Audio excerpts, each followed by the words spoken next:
Political economy of the Gulf states. The political economy of the Persian and Arabian Gulf states underwent a profound, unprecedented, and highly compressed metamorphosis between the early 1930s and the aftermath of the 1990-1991 Gulf War. Within the span of 6 decades, the region transitioned from a collection of impoverished, loosely governed, and largely nomadic sheikdoms into a block of the wealthiest and most geopolitically significant nation-states on the globe. This transformation was entirely predicated on the discovery and subsequent exploitation of commercial quantities of hydrocarbons. However, the history of the Gulf is not merely a story of geological fortune or passive economic development. Rather, it is a complex narrative of how ruling monarchies actively utilized enormous external rents to fundamentally re-engineer their societies, marginalize traditional political opposition, construct elaborate welfare apparatuses, and navigate a highly volatile regional security environment. To comprehend the modern Gulf state, one must trace the evolution of its political economy across several intersecting dimensions. The initial asymmetrical relationships between foreign oil conglomerates and local rulers gradually gave way to an era of fierce resource nationalism and the total nationalization of the petroleum industry, shifting the global balance of economic power. Simultaneously, the massive influx of petrodollars facilitated the construction of the Rentier state, a unique socio-economic model where governments act as the primary allocators of wealth, effectively purchasing political acquiescence through expansive welfare systems while completely eliminating direct taxation. This period also witnessed sweeping demographic engineering, marked by the institutionalization of the Kafala sponsorship system and a strategic pivot in the importation of expatriate labor designed to secure regime stability.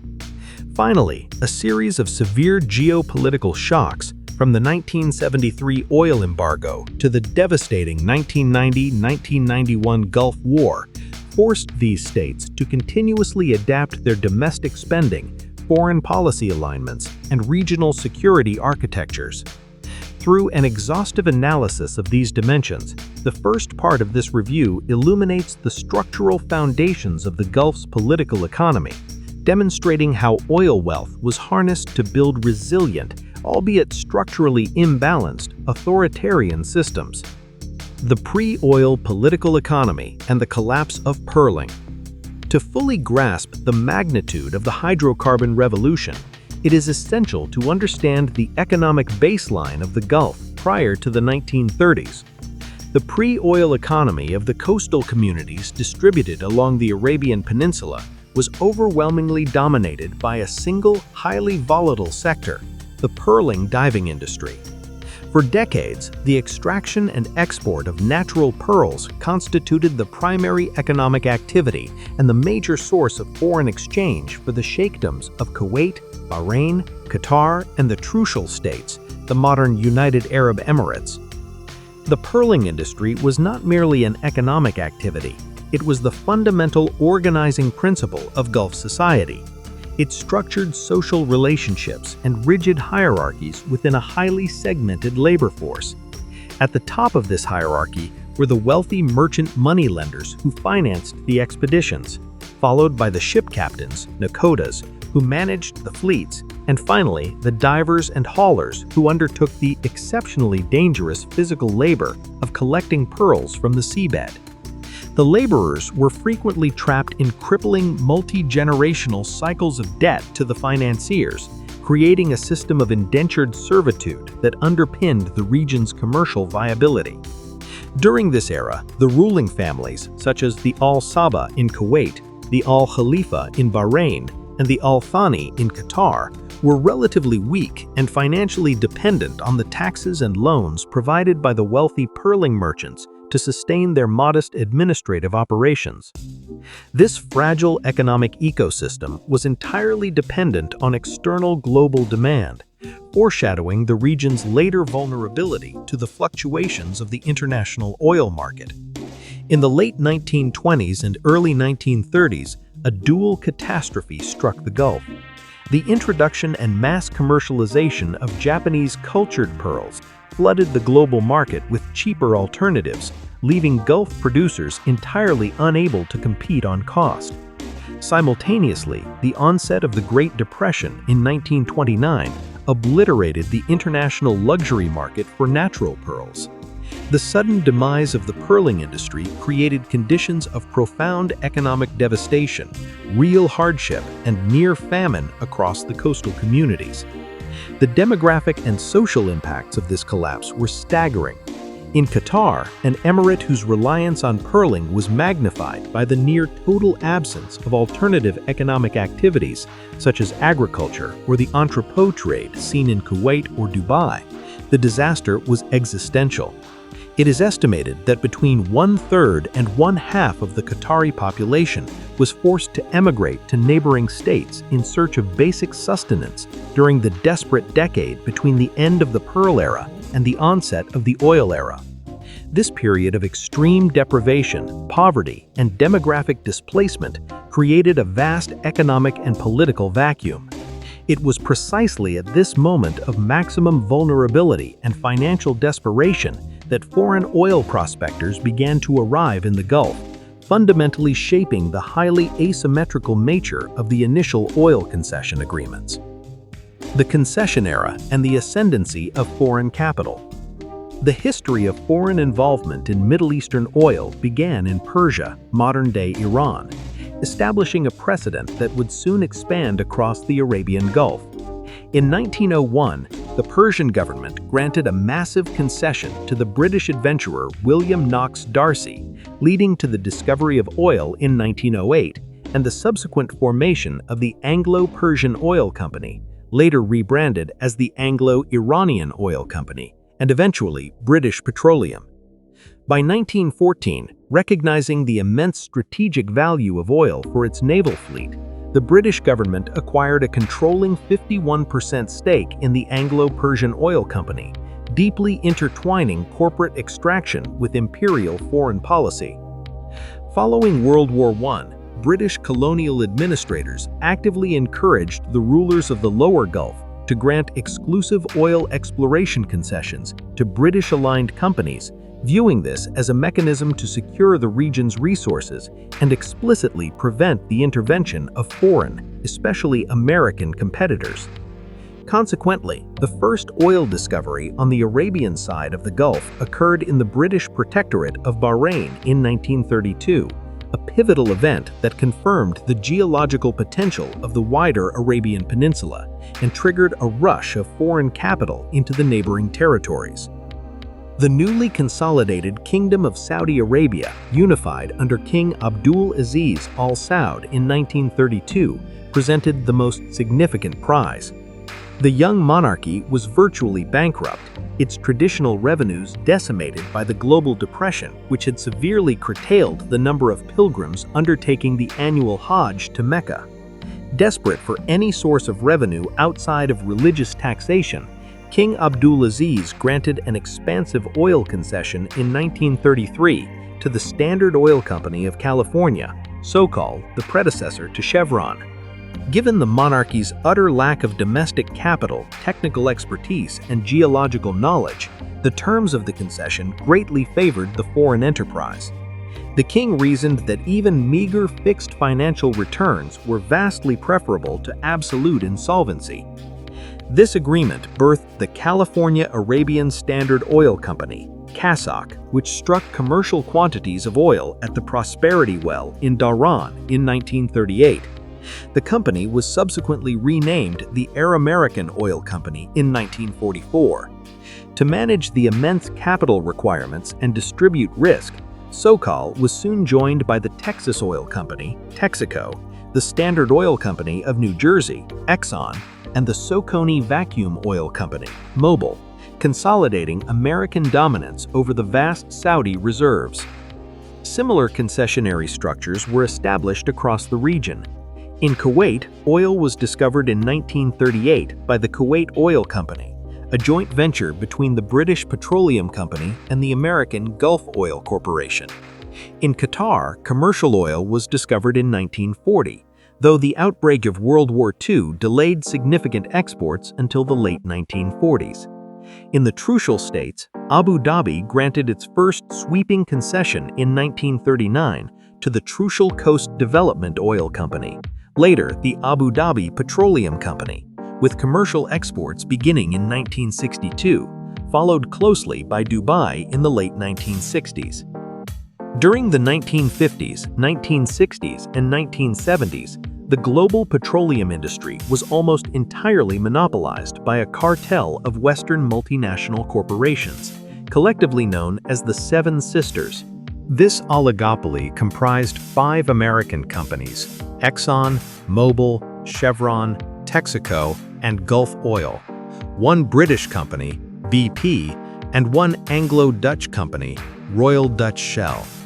Operating under the terms of the early concession agreements, these 7 corporate titans owned and controlled the vast majority of the oil reserves in the Middle East, Venezuela, and Indonesia.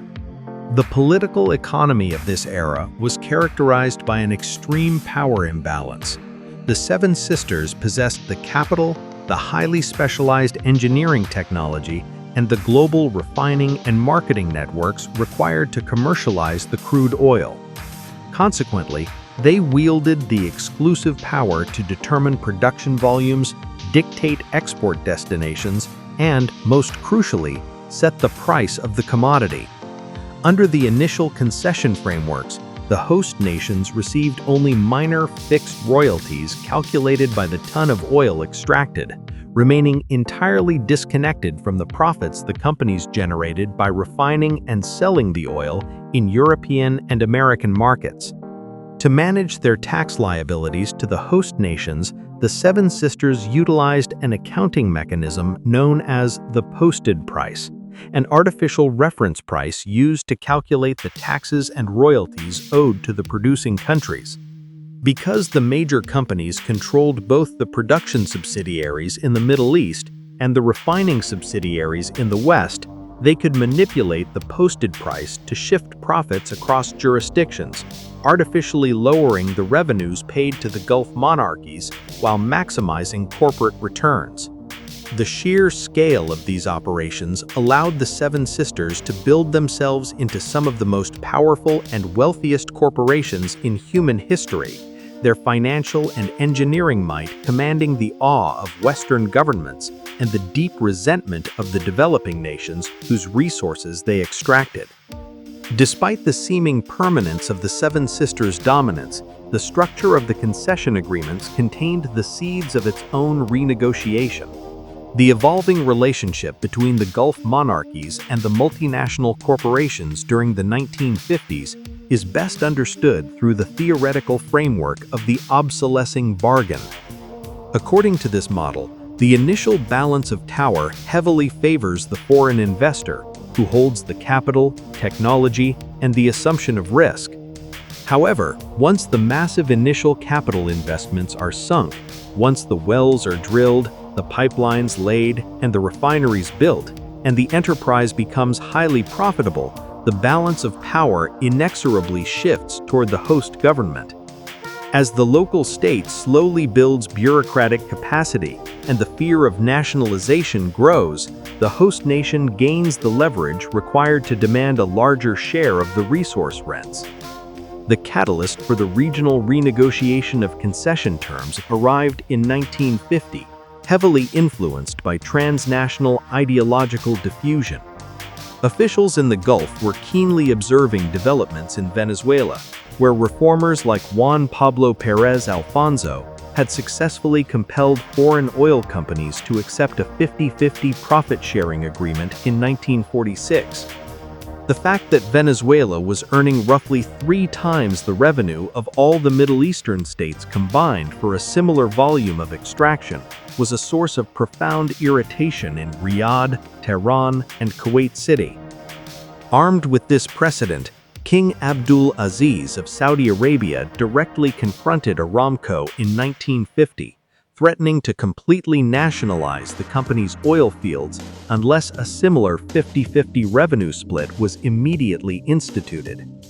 This threat was taken with utmost seriousness by both corporate executives and the United States government. Operating under the strategic imperatives of the early Cold War, the U.S. State Department strongly pressured the American oil companies to accede to the Saudi demands, viewing increased oil revenues as essential to ensuring the domestic stability of the anti-communist Saudi monarchy. Aramco yielded, agreeing to a renegotiation of royalties that instituted an income tax, resulting in an equal division of net operating revenues. This victory triggered a domino effect across the region. Iran demanded similar terms from the Anglo-Iranian Oil Company, and when the British initially refused, it sparked the massive 1951 nationalization crisis led by Iranian Prime Minister Mohammad Mossadegh. Kuwait, Bahrain, and Iraq rapidly secured their own 50-50 profit-sharing agreements, fundamentally altering the trajectory of wealth accumulation in the Gulf and pouring unprecedented, albeit still restricted, revenues into state coffers. The birth of OPEC and the wave of resource nationalism. While the shift to 50-50 profit sharing drastically increased the absolute revenues of the Gulf states, it did not resolve the fundamental structural inequity. The Seven Sisters still retained unilateral control over the posted price upon which those profits were calculated. In the late 1950s, a global glut of oil, exacerbated by the entry of cheap Soviet crude and independent producers into the market, corporate profit margins threatened. In response, the multinational oil companies unilaterally reduced the posted prices for Middle Eastern and Venezuelan crude by 10% in 1959 and enacted a further cut in August 1960. These unilateral cuts were catastrophic for the economic planning of the producing nations, instantly slashing the tax revenues upon which their newly expanding state budgets depended. Outraged by the arrogance of the cartel and recognizing that isolated resistance was futile, representatives from 5 founding member countries, Saudi Arabia, Venezuela, Iran, Iraq, and Kuwait, convened in Baghdad in September 1960.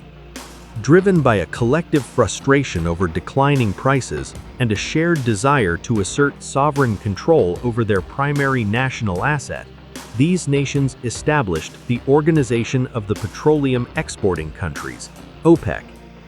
Initially dismissed by Western governments and oil executives as an ineffectual talking shop, OPEC's early years were primarily focused on information sharing, technical coordination, and collectively preventing any further reductions in the posted price.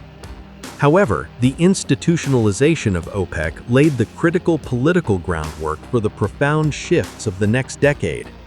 By functioning as a unified negotiating bloc, OPEC demonstrated that producing nations could successfully challenge the hegemony of the Seven Sisters, setting the stage for the ultimate reclamation of their sovereign wealth. During the late 1960s and early 1970s, a potent ideological wave of resource nationalism swept through the developing world, fundamentally transforming the global energy landscape. Motivated by the broader global decolonization movement, Gulf nations and other developing countries began to view the colonial-era concession agreements not merely as unfair commercial contracts, but as lingering, unacceptable vestiges of foreign imperial domination.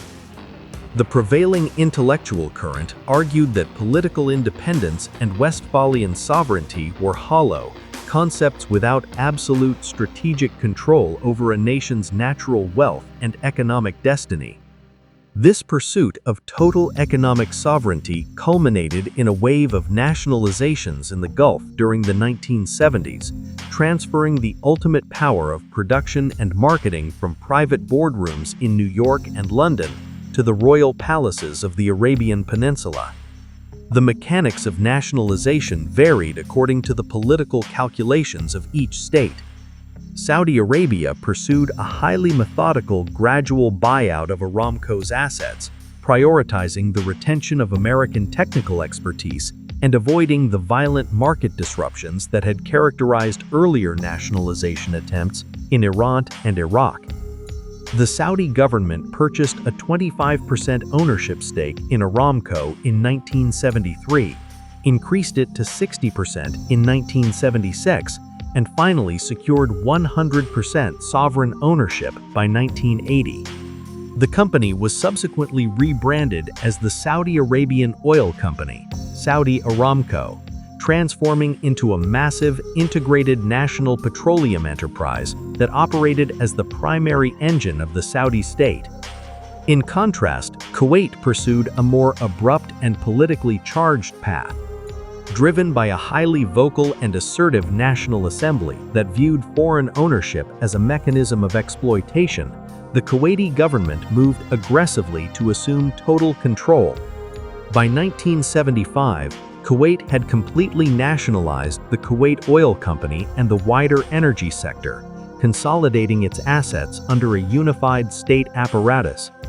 Similar trajectories were observed in the smaller Emirates. Qatar established Qatar Petroleum in 1974 to assume absolute ownership and management of its rapidly expanding oil and gas resources, while Oman secured a 60% controlling stake in Petroleum Development Oman (PDO) the same year.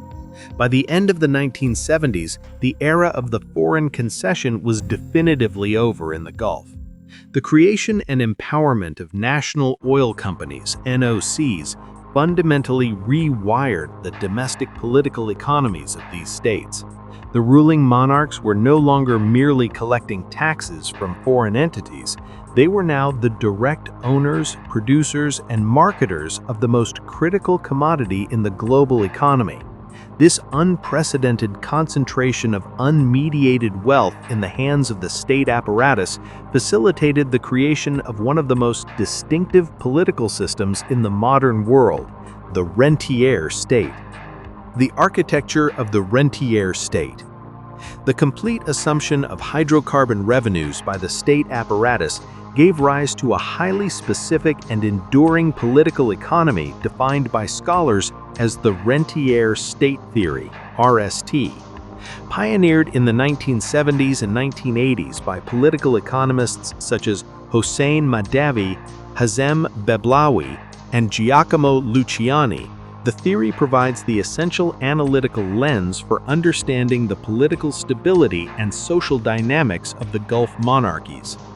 RST posits a fundamental distinction between a productive state and an allocative or rentier state.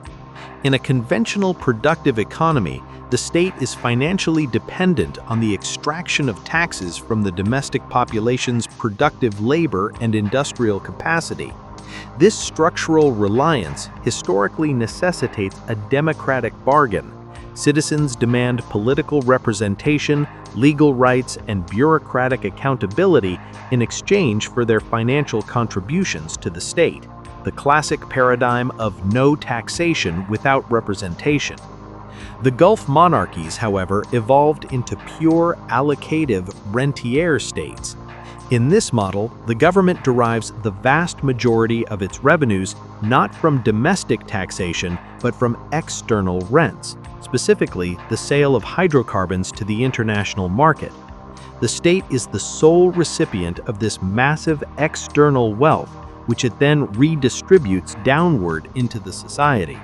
Because the ruling families of Saudi Arabia, Kuwait, the UAE, and Qatar were suddenly flush with unimaginable external capital, they possessed the financial autonomy to completely eliminate direct taxation on their citizens. By severing the taxation mechanism, the Gulf monarchies successfully reversed the traditional social contract. The state budget transformed from an extractive levy into a unilateral expenditure program, a vast mechanism for the ruler to distribute favors, purchase political loyalty, and secure domestic tranquility. Freed from the need to tax their populations, the ruling elites were simultaneously freed from the obligation to grant those populations democratic participation or meaningful political power. The rentier bargain was explicitly transactional. The state provided absolute economic security, cradle-to-grave welfare, and zero taxation, and in return, the citizenry surrendered all claims to political opposition, democratic oversight, and regime change. To institutionalize this new social contract and distribute the oil rent, the Gulf monarchies utilized their petrodollars to construct some of the most expansive, generous, and comprehensive welfare states in human history.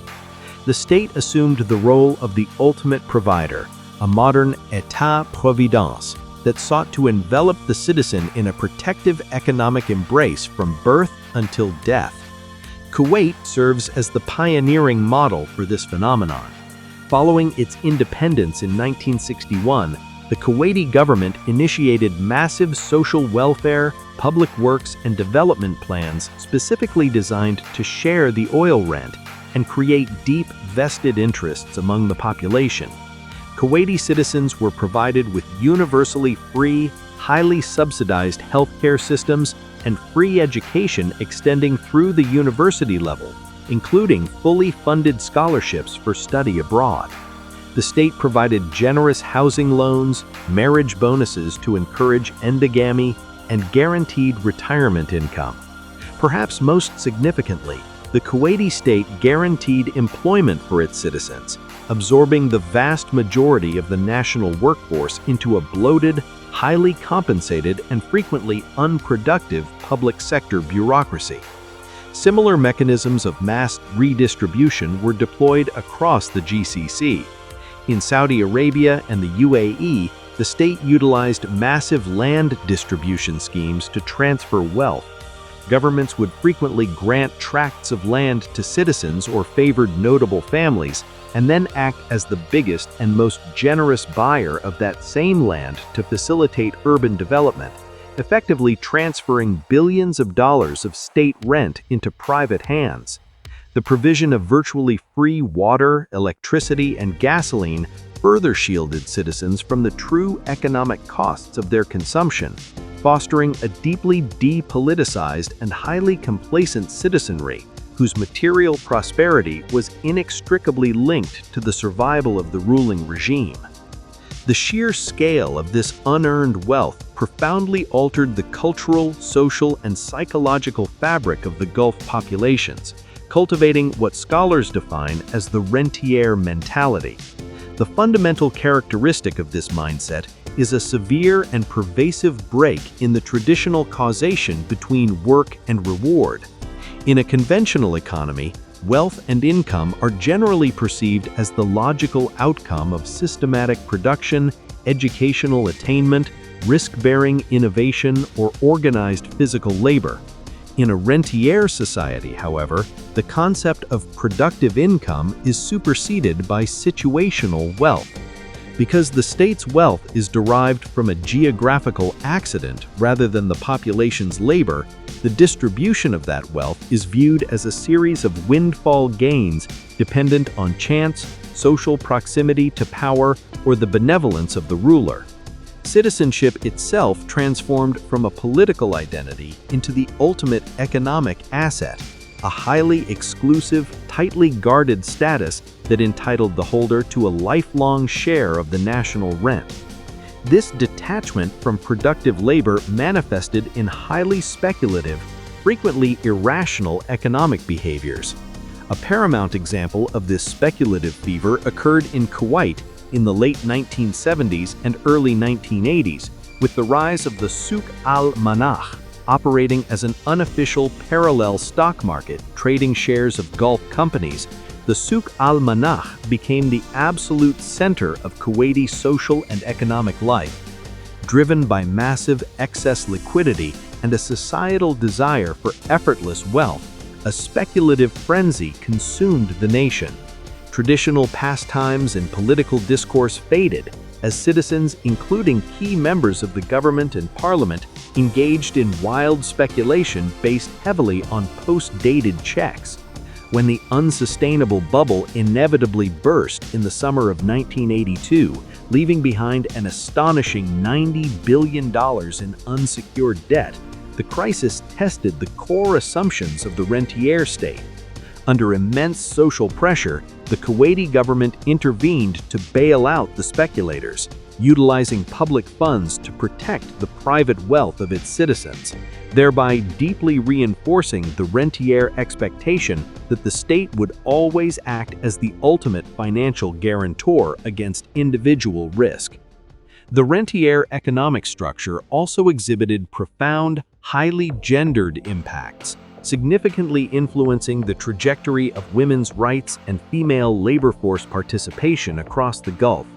While the Gulf monarchies utilized their vast wealth to massively expand female access to education, resulting in generations of highly educated women, this educational attainment did not translate to proportional participation in the private sector workforce during the 1970s and 1980s. Economic theorists trace this phenomenon to a localized variant of the Dutch disease.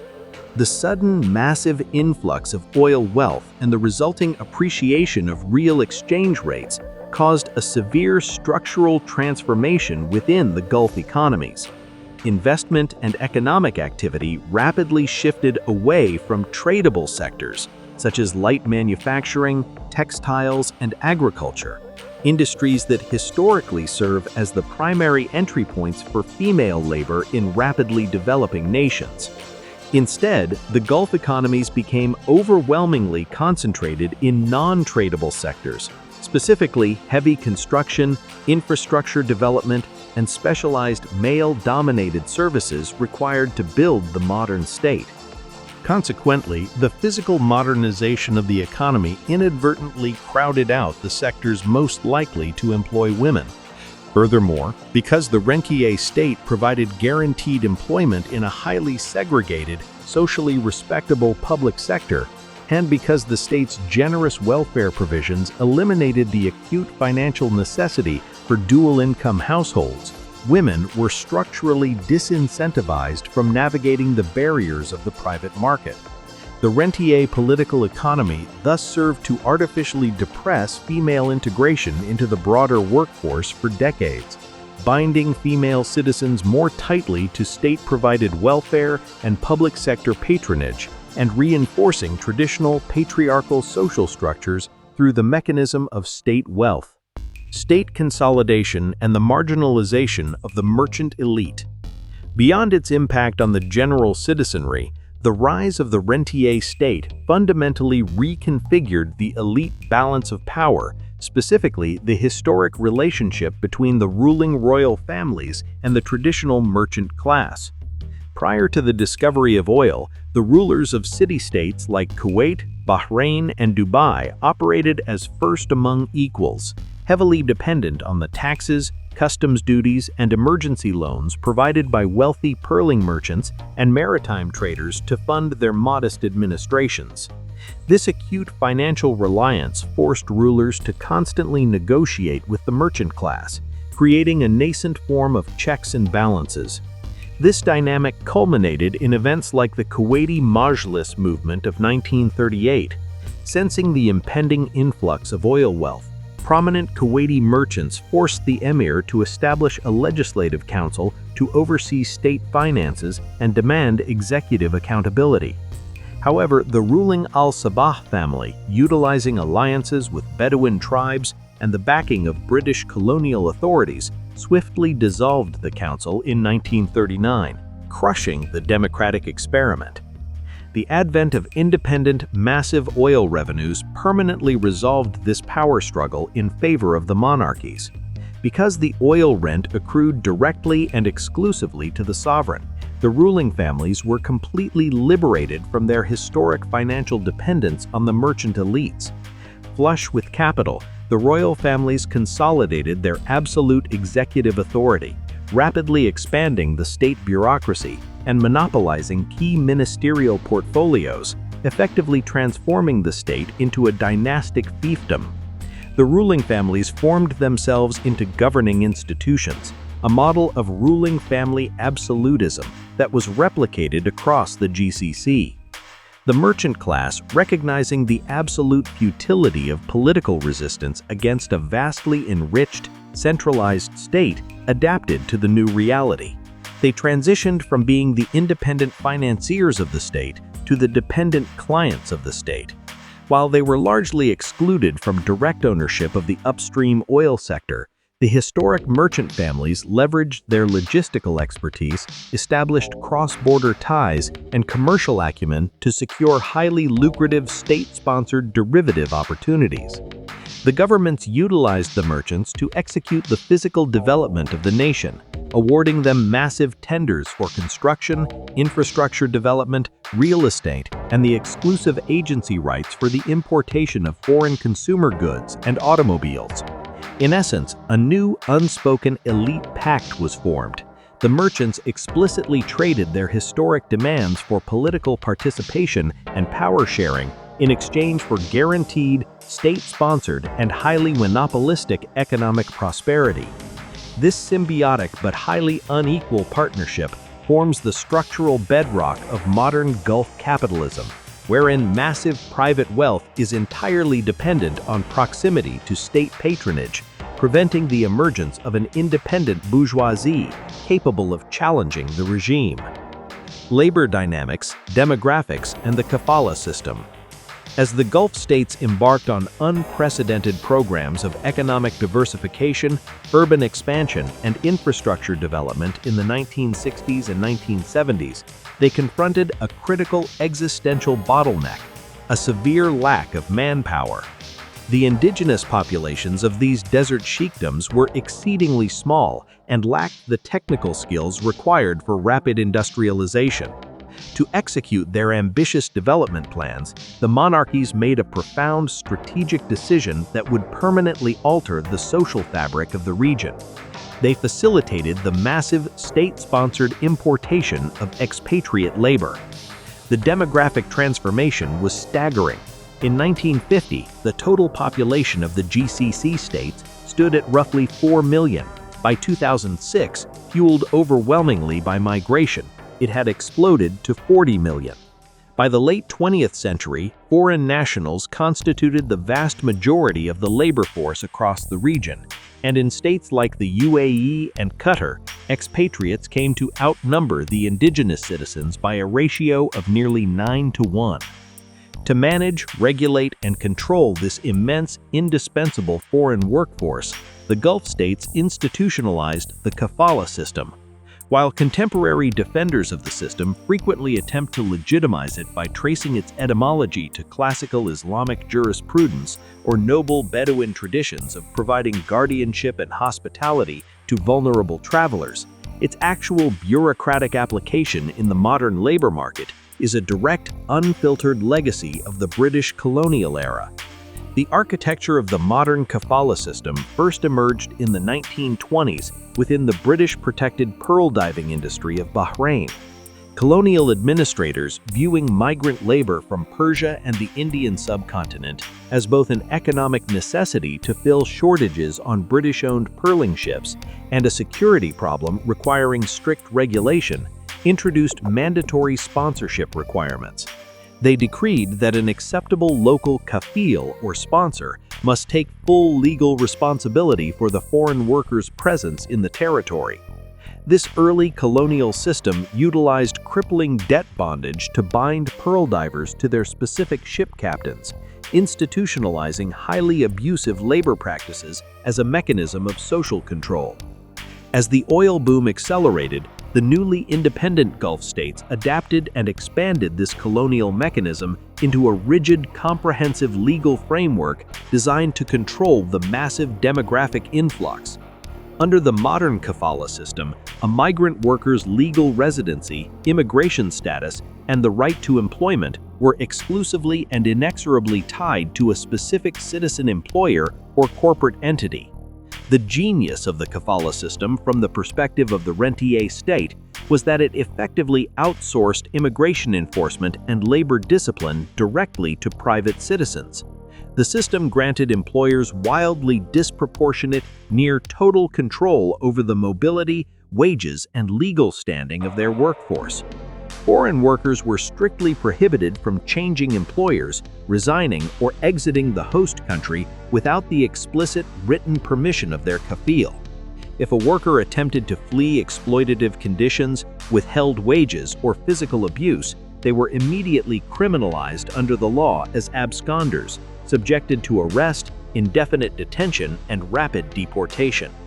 This draconian framework accomplished two vital objectives for the Gulf monarchies. First, it provided a hyper-flexible, easily disposable, and politically powerless labor force capable of executing the monumental task of building modern states from the ground up. Second, and perhaps more importantly, the Kafala system functioned as an indirect mechanism of wealth distribution for the citizenry. By granting citizens the exclusive legal right to import and sponsor foreign businesses and labor, the state created a new, highly lucrative social class of rentier sponsors. Citizens could extract immense wealth simply by charging fees for visas, acting as silent partners in expatriate-run businesses, or exploiting the artificially depressed wages of a captive workforce. The Kafala system thus deeply entrenched a socio-economic bifurcation, creating a sharply divided society consisting of a highly privileged, non-productive citizen class supported by a heavily exploited, rightless expatriate underclass. The integration of this vast foreign labor force into the strategic core of the economy, the oil industry, was fraught with political peril. During the 1940s and 1950s, the operational camps of foreign conglomerates like Aramco in Saudi Arabia and Bapco in Bahrain were characterized by stark, institutionalized racial segregation and steep inequality. Western expatriates were housed in luxurious, meticulously maintained, air-conditioned compounds featuring high-quality medical clinics, swimming pools, and recreational facilities. In jarring contrast, local Arab workers and imported Indian laborers were relegated to squalid, unsanitary, and overcrowded camps, subjected to harsh working conditions, physical exhaustion, and systemic wage discrimination. This volatile environment served as a powerful crucible for early political mobilization and class consciousness.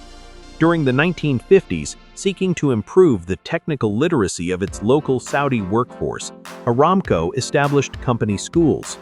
Crucially, these schools were frequently staffed by expatriate Arab teachers recruited from Palestine, Lebanon, Egypt, and Syria, nations possessing deep, vibrant traditions of left-wing political activism, trade unionism, secular Arab nationalism, and anti-colonial resistance. These expatriate educators, operating outside the traditional structures of Saudi religious authority, exposed the nascent Saudi working class to radical ideologies, fusing specific labor grievances with broader geopolitical frustrations regarding Western imperialism and the Palestinian cause. The culmination of this ideological cross-pollination was a series of unprecedented, highly coordinated labor strikes that paralyzed the critical Saudi oil industry in 1953 and 1956, demanding improved living allowances, better transportation, an end to racial discrimination in housing, and the fundamental right to unionize.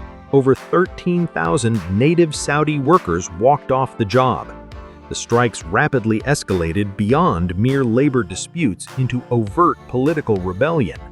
In 1956, riots erupted, including a highly symbolic incident where workers attempted to physically storm a racially segregated movie theater in Ras Tanura, from which they were barred. Recognizing the immense existential threat that an organized, radicalized labor movement posed to both the uninterrupted flow of revenues and the absolute, unquestioned authority of the monarchy, the Saudi government responded with overwhelming force. The strikes were violently suppressed, labor leaders were arrested, imprisoned, or driven into exile, and a severe royal decree was issued permanently forbidding any form of strike, labor union, or collective political organization in the kingdom. The terrifying experience of the 1950s labor strikes served as a profound awakening for the Gulf monarchies regarding the severe political dangers inherent in their labor and immigration policies. Initially, during the infrastructure booms of the 1960s and 1970s, the Gulf states had exhibited a strong, logical preference for importing fellow Arabs, primarily Egyptians, Yemenis, Palestinians, Sudanese, and Jordanians. It was broadly assumed that linguistic, religious, and cultural compatibility would ease their integration, and these skilled Arab migrants were instrumental in establishing the region's educational systems, government bureaucracies, and healthcare infrastructure. However, the Gulf authorities quickly realized that this cultural proximity was a fatal vulnerability. These Arab migrants were active carriers of highly destabilizing political concepts that directly challenged the legitimacy of dynastic rule, including Baathism, Nasserite socialism, and militant pan-Arab nationalism.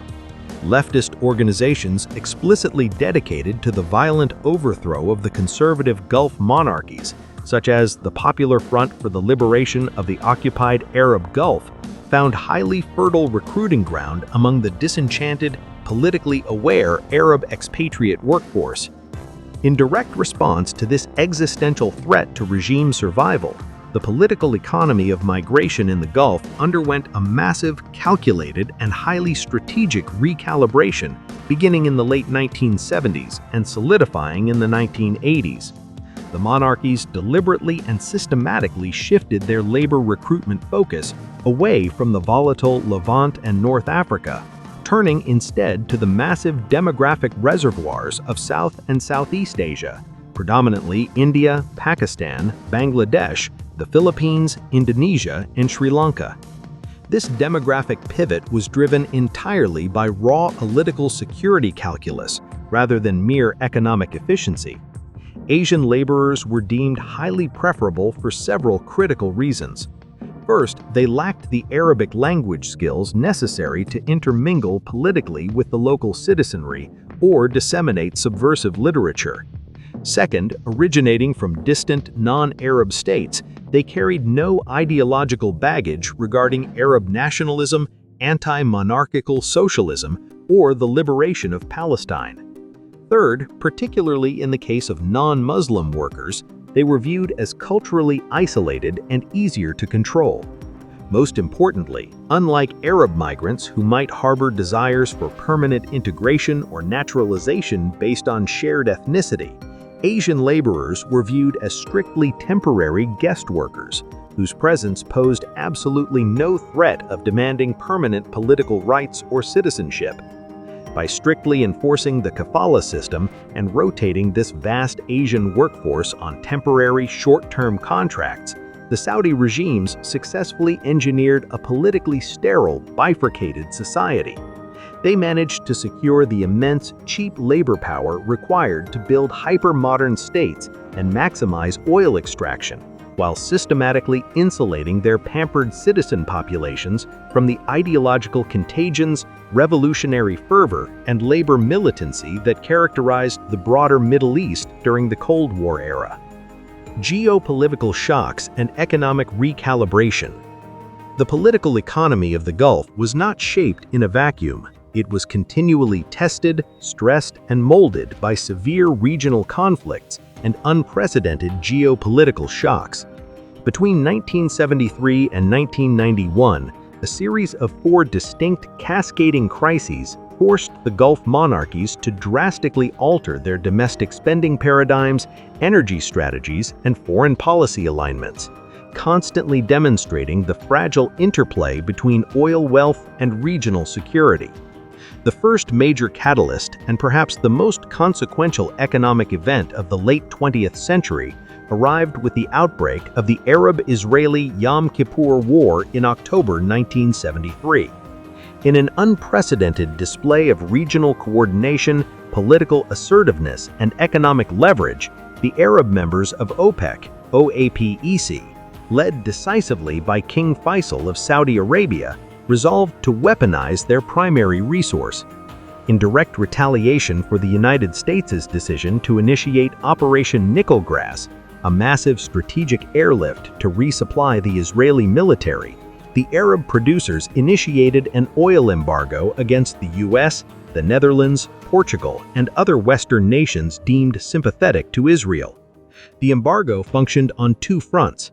It banned petroleum exports to the targeted nations entirely and it introduced severe rolling incremental cuts to overall global oil production. The economic impact on the global order was immediate, devastating, and transformative, effectively terminating the era of cheap energy that had fueled the post-World War II economic expansion in the industrialized West.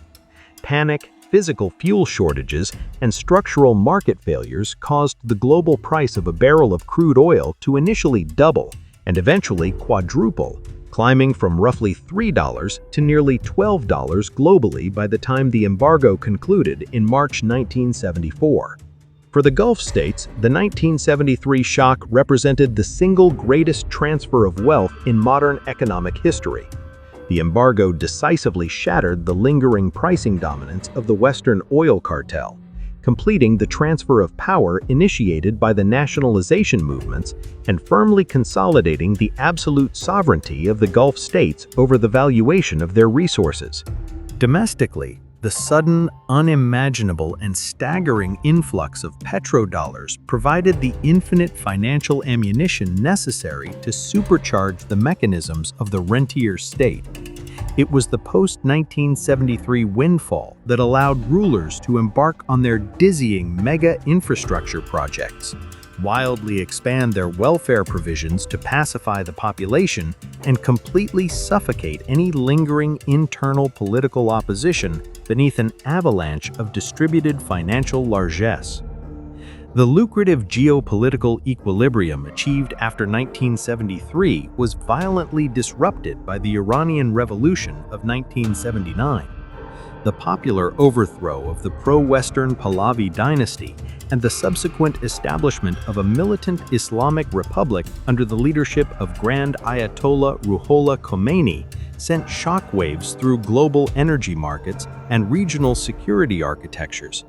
Strikes and chaos in the Iranian oil sector removed approximately 4.8 million barrels per day of crude oil from the global market, equating to nearly 7% of total world production. This massive physical disruption, severely compounded by panic buying, intense hoarding, and a desperate buildup of inventories by Western nations, terrified that the revolution would engulf the entire Persian Gulf, triggered the world's second major oil shock.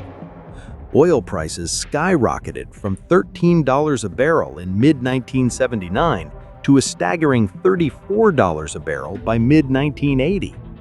This created another massive, unexpected revenue windfall for the Arab Gulf producers, particularly Saudi Arabia, who possessed the spare capacity to partially fill the supply void and capitalize on the panic-driven spot market.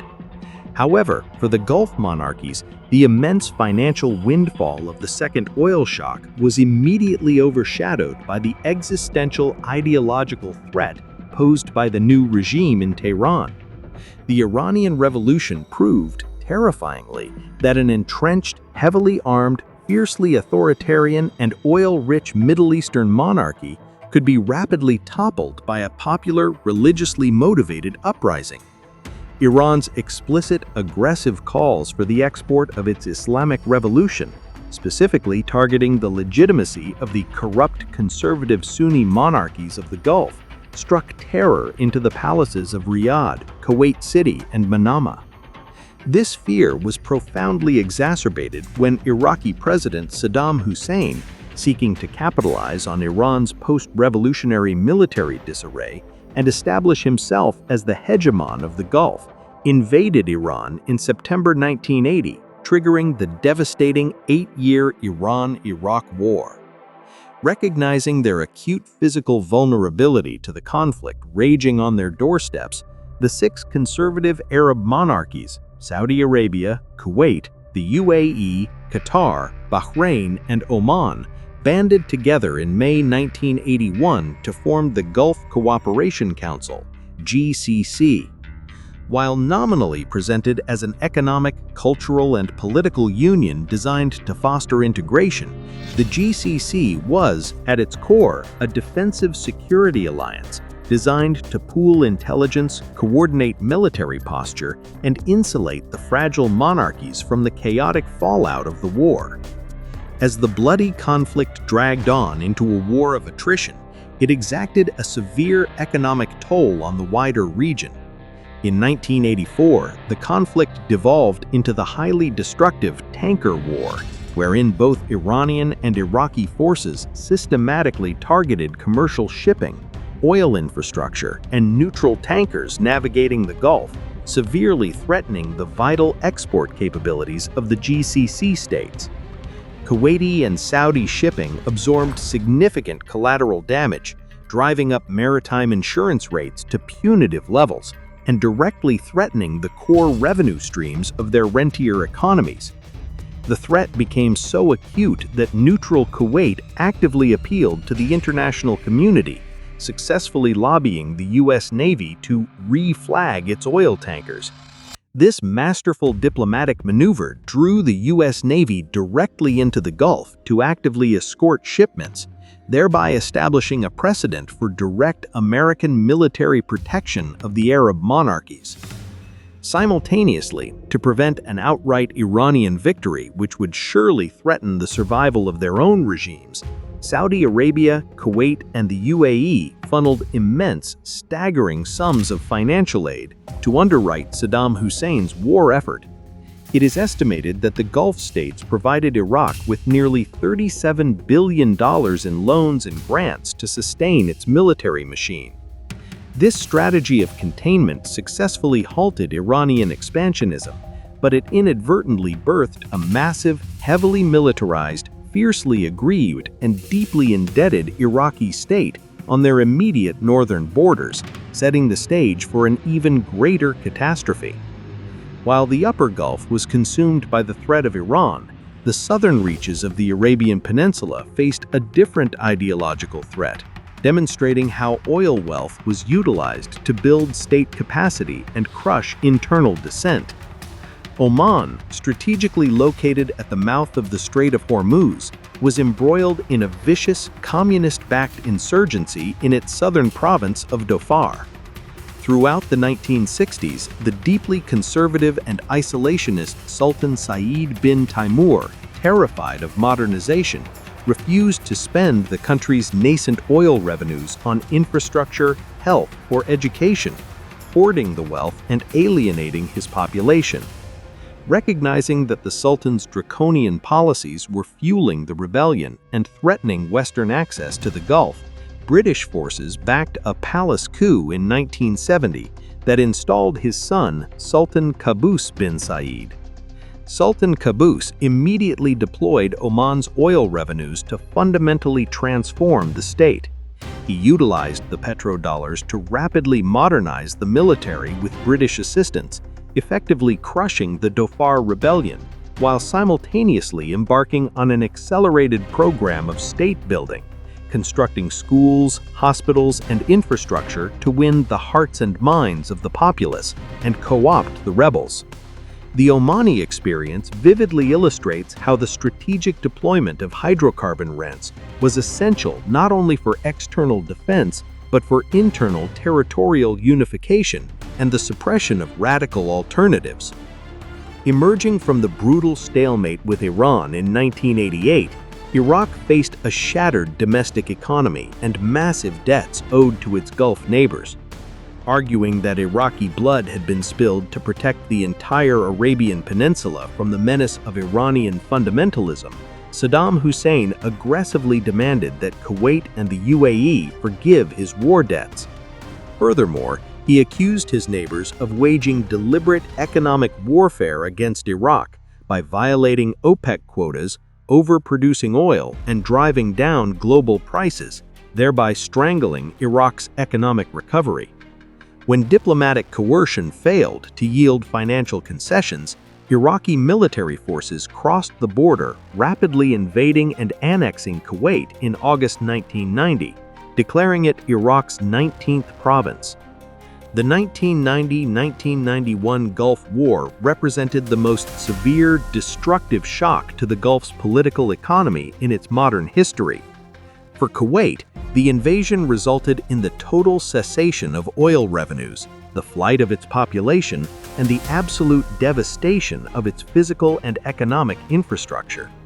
As the US-led coalition, Operation Desert Storm, advanced in early 1991, Iraqi forces engaged in a scorched earth campaign, intentionally detonating or setting ablaze between 60 to 85% of Kuwait's oil wells, crippling the nation's productive capacity and triggering a massive environmental disaster. Kuwait's GDP plummeted catastrophically from $24 billion in 1989 to a mere $10 billion in 1991, accompanied by soaring inflation. The subsequent monumental reconstruction effort required the Kuwaiti government, in exile and later upon return, to liquidate vast portions of its carefully curated sovereign wealth fund, the Reserve Fund for Future Generations, which had been explicitly designed to secure the nation's post-oil future. Estimates suggest total infrastructure, asset, and revenue losses for Kuwait approached $100 billion, with the firefighting efforts alone costing $1.5 billion.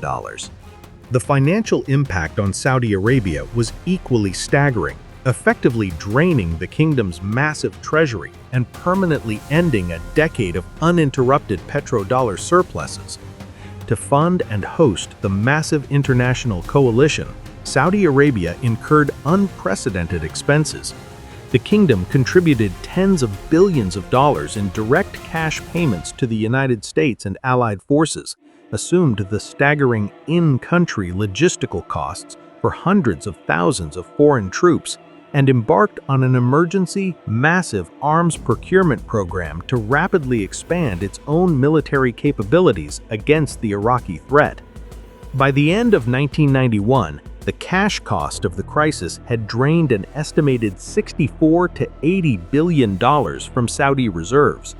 The financial hemorrhage was so severe that Saudi Arabia, the world's preeminent oil superpower, was forced to borrow billions of dollars on international commercial markets for the first time in its history to stabilize its domestic banking sector and cover its rapidly ballooning budget deficits. Domestic economic planning ground to a halt as major industrial and petrochemical projects were abruptly canceled due to a lack of capital. The trauma of the Gulf War forced a brutal, permanent recalculation of the regional social contract and Gulf foreign policy. Prior to 1990, the wealthy Gulf states had utilized a generous pan-Arab aid model, distributing massive financial assistance to poorer Arab nations such as Jordan, Yemen, Egypt, and the Palestine Liberation Organization, PLO, to purchase regional goodwill, project leadership, and insulate themselves from Arab nationalist critiques regarding the inequitable distribution of regional wealth. However, when the leaders of Yemen, Jordan, and the PLO expressed political sympathies or refused to condemn the Iraqi invasion, the Gulf monarchies retaliated with ruthless economic efficiency, demonstrating the punitive power of the rentier state.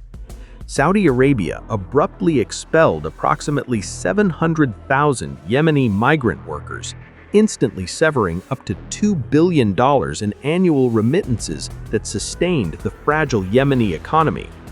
Similarly, hundreds of thousands of Palestinians and Jordanians were expelled from Kuwait and Saudi Arabia, their lives uprooted and their assets frozen. Their positions in the labor market were rapidly filled by workers from politically allied states such as Egypt and Syria, who were rewarded for their participation in the military coalition.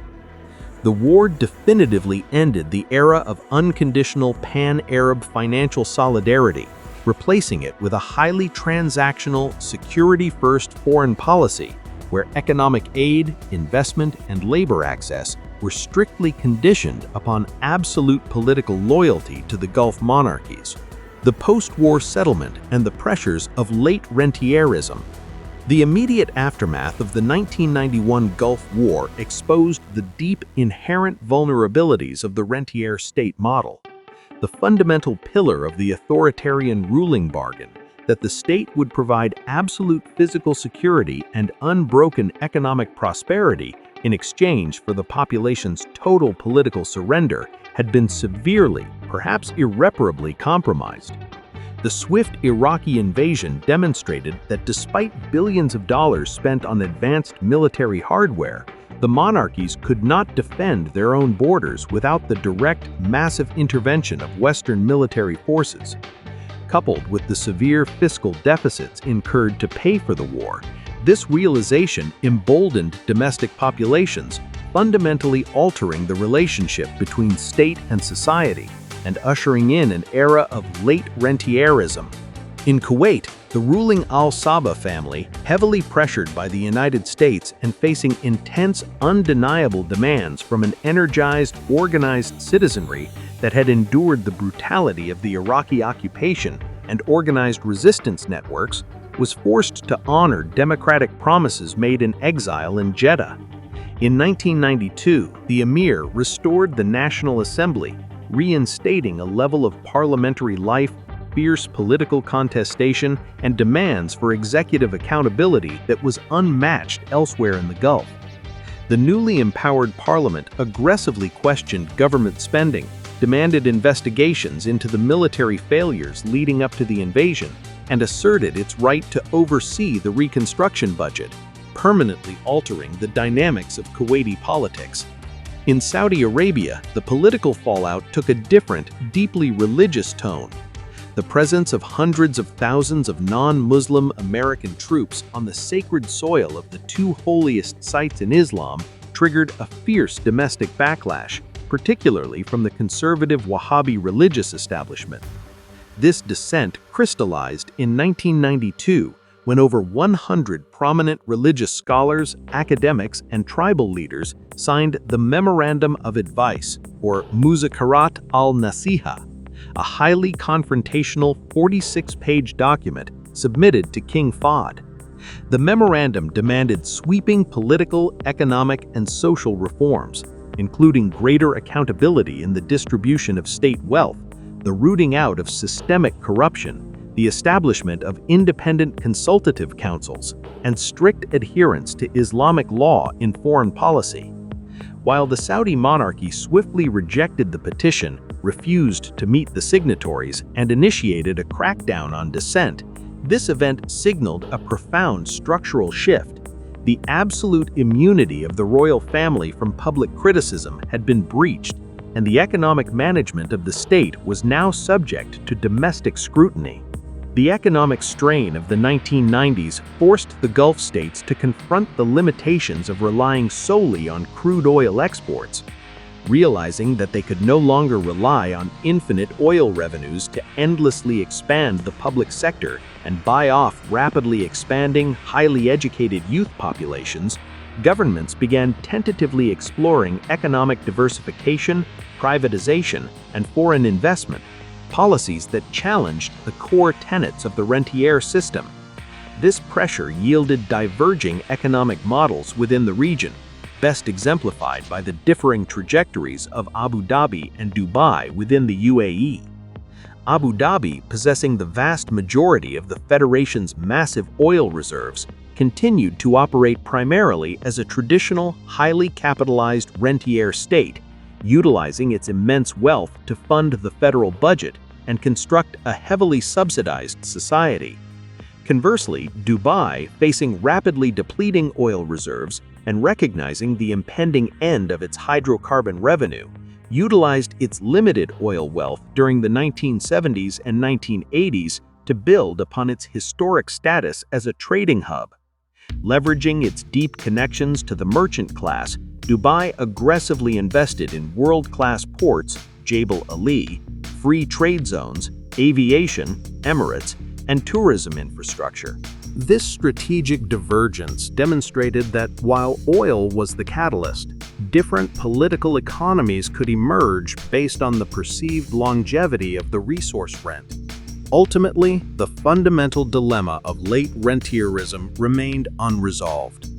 To successfully reform the economy, stimulate genuine private sector growth, and integrate citizens into the productive workforce, the state would have to dismantle the bloated public sector, begin taxing the merchant elites, and drastically reduce the cradle-to-grave entitlements of the citizenry. However, taking these necessary economic actions directly threatened to unravel the very fabric of the rentier political consensus that had kept the ruling families in power since the 1930s.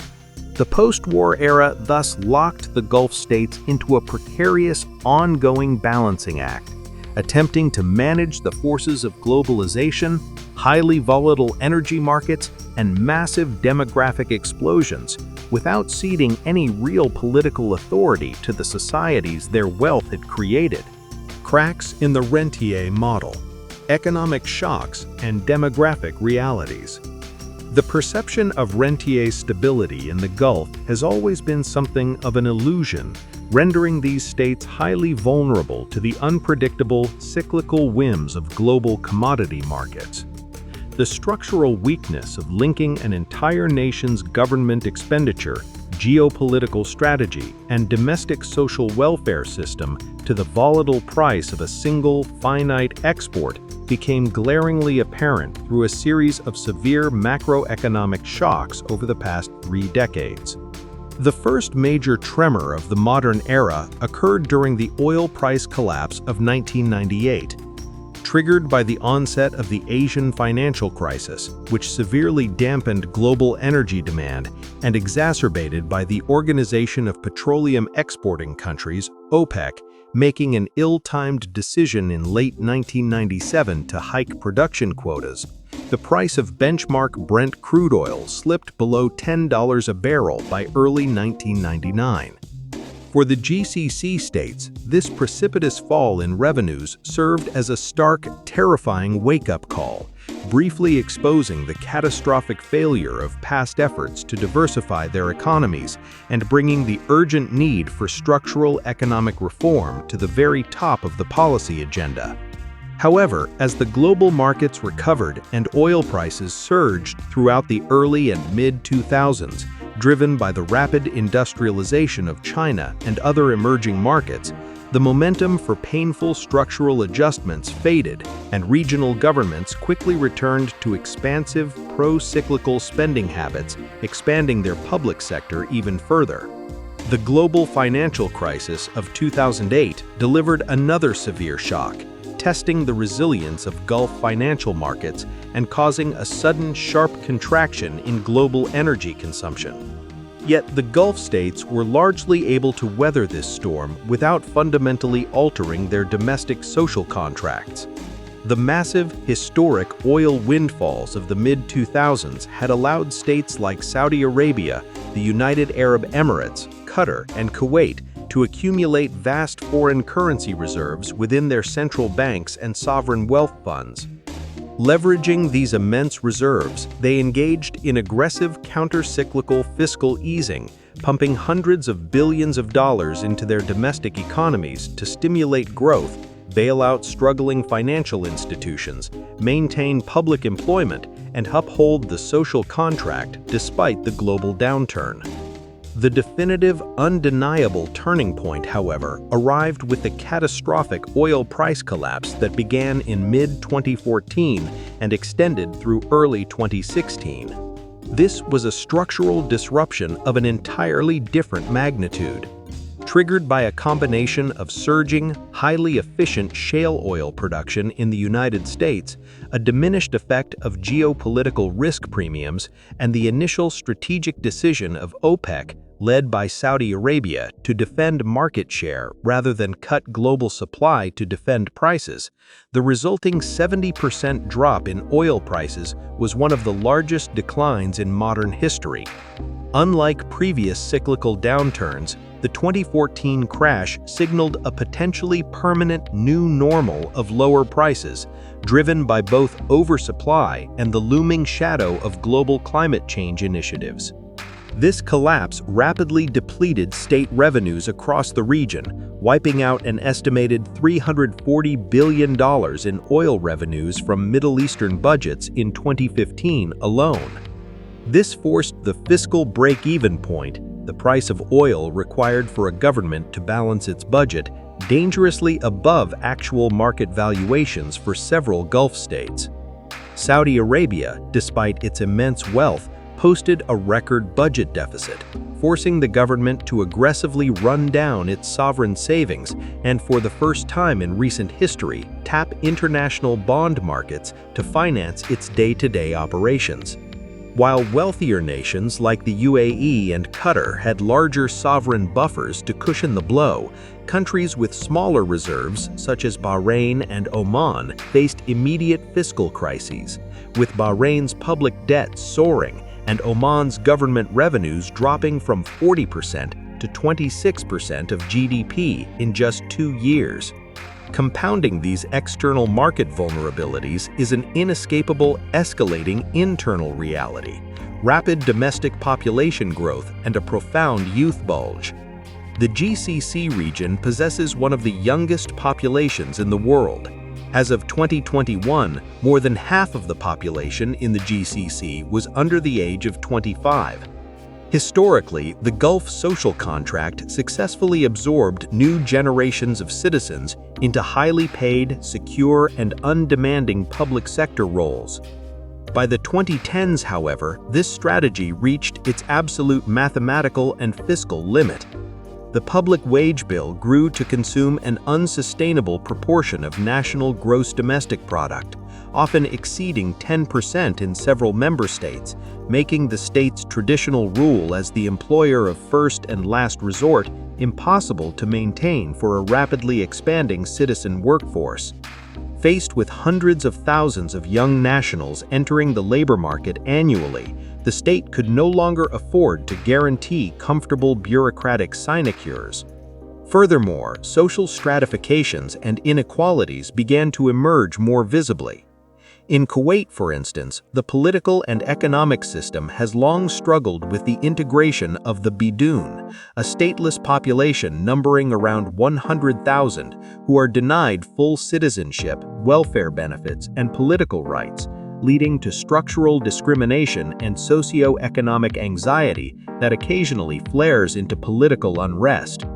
Across the broader region, the realization set in that the dual crisis of depressed, highly volatile oil revenues and an unsustainably expensive demographic reality had fundamentally cracked the foundation of the traditional rentier model. Regional leadership was forced to acknowledge that the old ways of governance were over. The social contract had to be rewritten, shifting the burden of economic productivity from the state to the citizen. Rewriting the social contract, subsidy rollbacks, and the dawn of taxation. For decades, the provision of heavily subsidized energy, water, and essential goods was considered an untouchable customary privilege of Gulf citizenship, representing the most visible daily manifestation of the state's benevolence. This policy was originally designed to rapidly distribute resource wealth and accelerate modernization, but it came at a staggering economic and environmental opportunity cost. By maintaining artificially low prices, GCC governments absorbed immense financial resources that could have been invested in physical infrastructure, human capital development, or saved in sovereign wealth funds for future generations. Simultaneously, these subsidies encouraged highly regressive consumption patterns, where wealthy households with large homes and multiple vehicles benefited far more from state largesse than poorer ones. Furthermore, these subsidies spurred some of the highest per capita energy consumption and carbon emission rates in the world, distorting local economies, fueling wasteful industrial practices, and severely undermining early efforts to develop renewable energy infrastructure. The fiscal devastation following the 2014 oil price shock finally shattered the long-standing political taboo surrounding subsidy reform. Beginning in 2015, the GCC states initiated an unprecedented region-wide wave of energy pricing reforms designed to curtail domestic consumption and ease the immense, unsustainable burden on government budgets. The United Arab Emirates led the region by taking the bold step of fully deregulating gasoline and diesel prices in 2015, linking them directly to global market rates. Saudi Arabia, long considered the most politically cautious regarding the removal of social benefits, announced comprehensive plans in late 2015 to reform the prices of water, electricity, natural gas, and petroleum products, enacting sharp, phased increases that shocked domestic consumers. Oman, Bahrain, and Qatar similarly implemented significant price hikes for fuel and utilities in the subsequent years, representing a fundamental shift in the region's economic policies. Simultaneously, the Gulf states enacted an even more profound historic paradigm shift in revenue generation by breaking their long-standing tradition of zero taxation. Recognizing that hydrocarbon rents could no longer solely fund the expansive modern state apparatus, the GCC countries agreed in 2016 to a unified framework for the implementation of a value-added tax, or VAT. Saudi Arabia and the UAE successfully introduced a 5% VAT in January 2018, an implementation that represented a radical psychological, administrative, and operational change for businesses and consumers who had lived their entire lives in a tax-free environment. Bahrain followed suit with a 5% VAT in 2019, and Oman implemented the tax in 2021. The severe economic pressures of the COVID-19 pandemic, which caused a temporary but devastating crash in global oil demand and unprecedented global lockdowns, further accelerated this fiscal restructuring.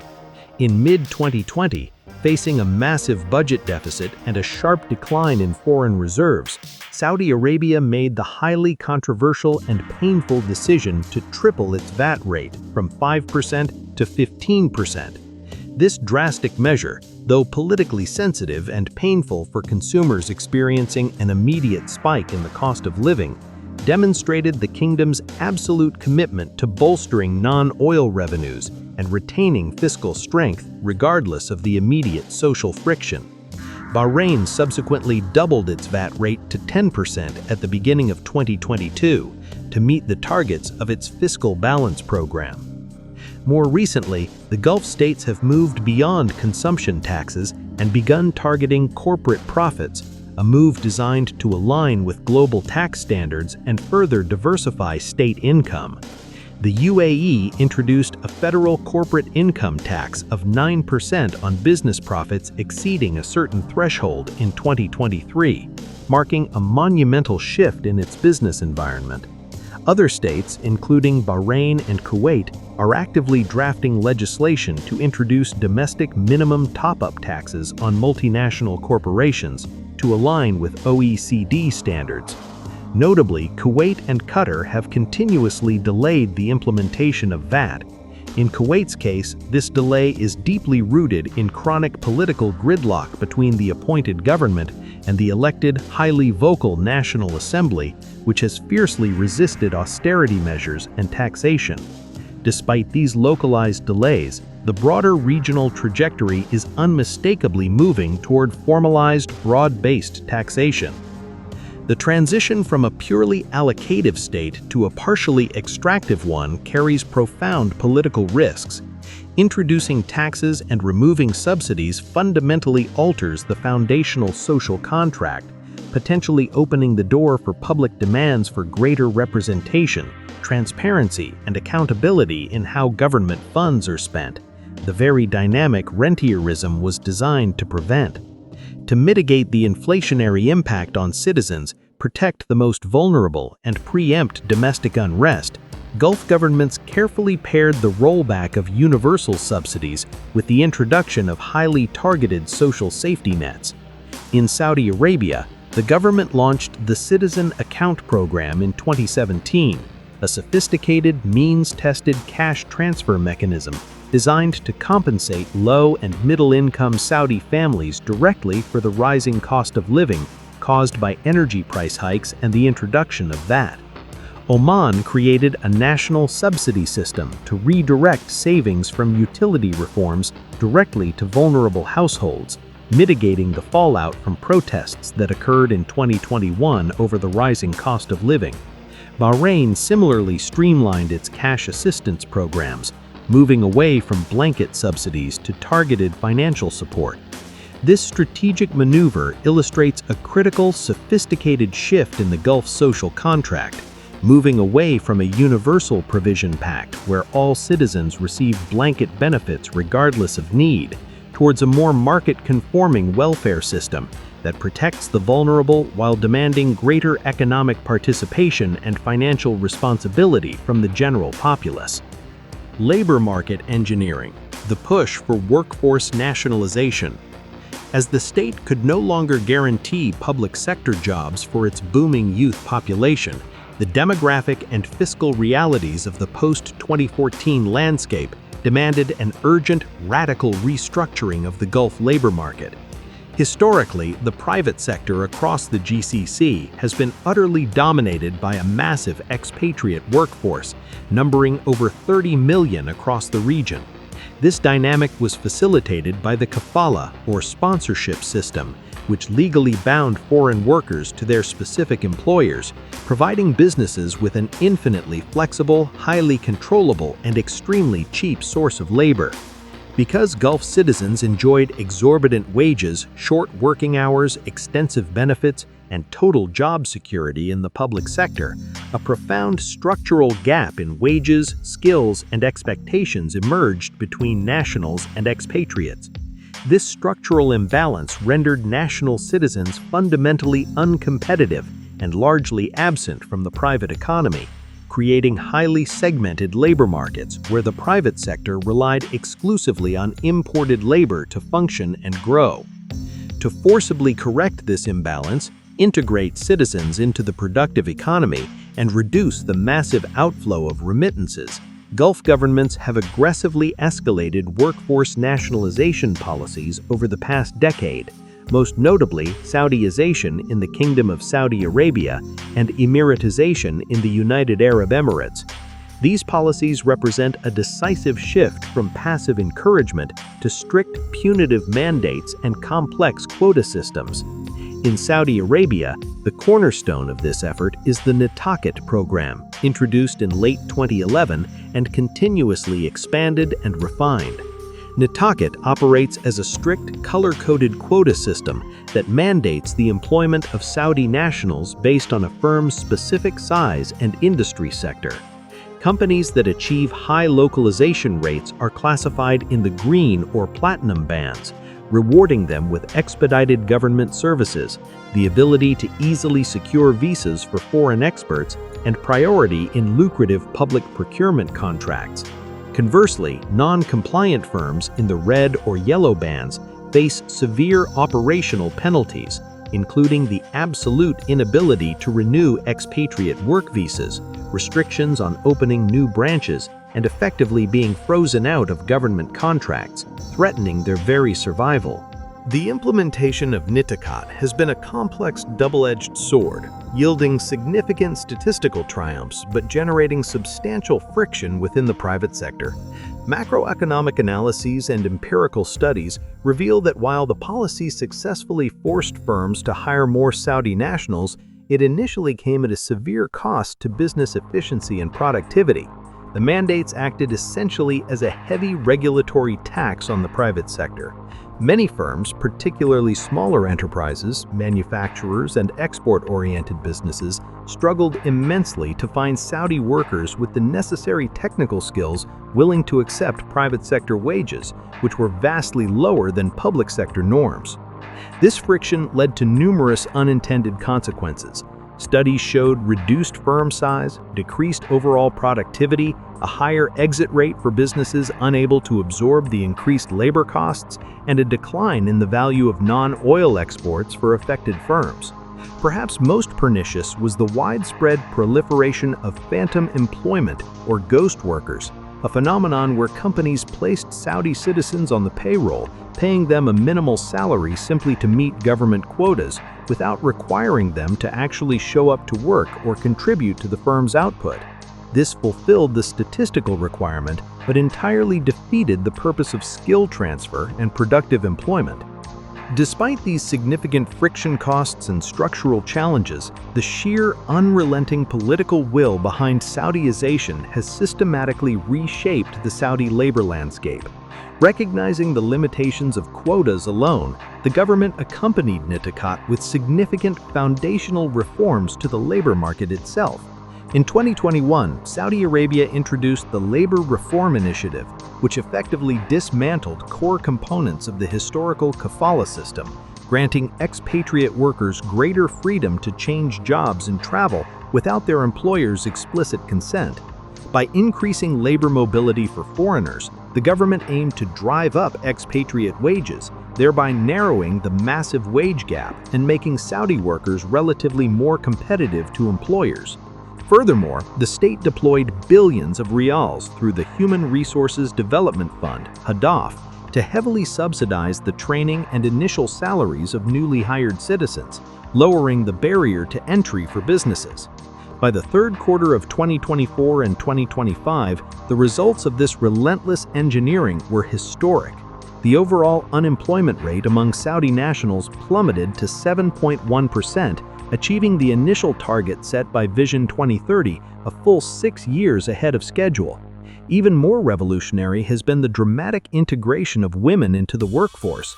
Following the lifting of restrictive social guardianship laws, the end of the ban on women driving, and the introduction of equal pay laws, child care support programs, Kura, and transportation subsidies, Wasul, female workforce participation soared to 36.2% in 2024, definitively shattering historical barriers and significantly exceeding the government's own optimistic targets. Over 2.4 million Saudi citizens are now formally employed in the private sector, fundamentally altering the economic fabric and daily reality of the kingdom. The United Arab Emirates has pursued a similarly aggressive, highly structured trajectory with its Nafis program, established in 2021. The UAE mandated that private sector companies with 50 or more employees must increase their Emirati workforce in skilled jobs by 2% annually, aiming for a 10% integration rate by 2026. Recognizing the heavy presence of small and medium enterprises in its economy, the government significantly expanded the mandate in 2024 to include companies with 20 to 49 workers in specified high-growth sectors, requiring them to hire at least one Emirati citizen immediately and another the following year. The UAE enforces these mandates with stringent, escalating financial penalties, charging companies up to 96,000 dirhams annually for failing to meet their target for a single Emirati hire, with the fines increasing automatically each year. However, the Nafis program is not purely punitive. It is backed by massive state investment and a comprehensive support ecosystem. The government provides a suite of financial incentives, including substantial salary top-ups for Emiratis working in the private sector to bridge the gap with public sector expectations, child allowances, unemployment benefits, and extensive state-funded training opportunities. This potent combination of strict, unavoidable mandates and generous financial incentives has proven highly effective. By mid-2025, the number of Emirati citizens working in the private sector surpassed 152,000, distributed across more than 29,000 companies. This represents a massive, unprecedented jump from previous years, demonstrating the state's remarkable capacity to forcibly engineer labor market dynamics when the traditional public sector employment model is no longer fiscally viable. While Saudi Arabia and the UAE drive forward, other states face distinct challenges. Kuwait's Kuwaitization efforts have struggled significantly. Despite the government's desire to reduce expatriate numbers, approximately 80% of working Kuwaiti nationals remain entrenched in the public sector, protected by generous salaries and an extremely powerful parliament that consistently blocks labor reforms that might impact citizen comfort.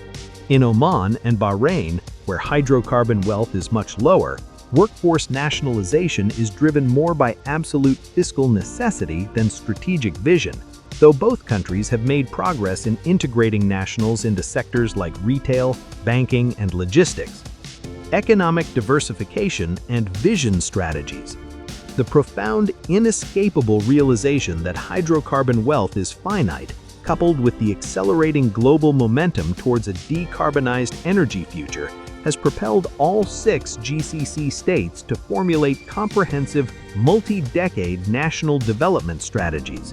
These grand blueprints, ranging from Oman's 2040 vision to New Kuwait 2035, to Bahrain's Economic Vision 2030 and Qatar's National Vision 2030, share a universal overarching objective: to build diversified, sustainable, and globally integrated economies capable of thriving long after the last barrel of oil is exported.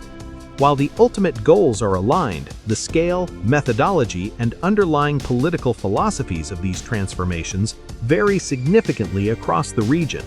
A critical comparative analysis of the 2 most consequential plans, Saudi Arabia's Vision 2030 and the Abu Dhabi Economic Vision 2030, revealed divergent pathways to post-oil sustainability, highlighting the tension between rapid, centralized state engineering and gradual, regulatory-driven market building. Launched in April 2016 and heavily championed by Crown Prince Mohammed bin Salman, Saudi Vision 2030 is arguably the most ambitious, comprehensive, and well-funded socio-economic engineering project undertaken by any nation in modern history. Faced with a profound urgency to generate millions of jobs for a youthful population, attract foreign direct investment, and overhaul a deeply conservative society, the kingdom opted for a top-down, highly centralized transformation model, heavily influenced by global management consultancies like McKinsey & Company. The blueprint seeks to radically increase the private sector's contribution to the gross domestic product, expand non-oil exports, improve fiscal management, and position Saudi Arabia as an indispensable logistics, tourism, and technological hub linking Asia, Europe, and Africa. The most visible, capital-intensive, and globally scrutinized manifestations of Saudi Arabia's strategy are its sovereign-backed giga-projects. These are not merely large-scale real estate developments. They are entirely new, state-planned economic ecosystems designed to stimulate virgin industries from scratch and dramatically rebrand the nation's global image. The crown jewel and most controversial element of this portfolio is NEOM, a planned $500 billion megacity in the northwestern Tabuk province, roughly the size of Belgium. NEOM is envisioned as a net-zero carbon futuristic living laboratory focusing on biotechnology, advanced manufacturing, and regenerative tourism. Its centerpiece was originally The Line, a proposed 170-kilometer-long linear smart city wrapped in mirrored glass, promising 0 cars and 0 emissions.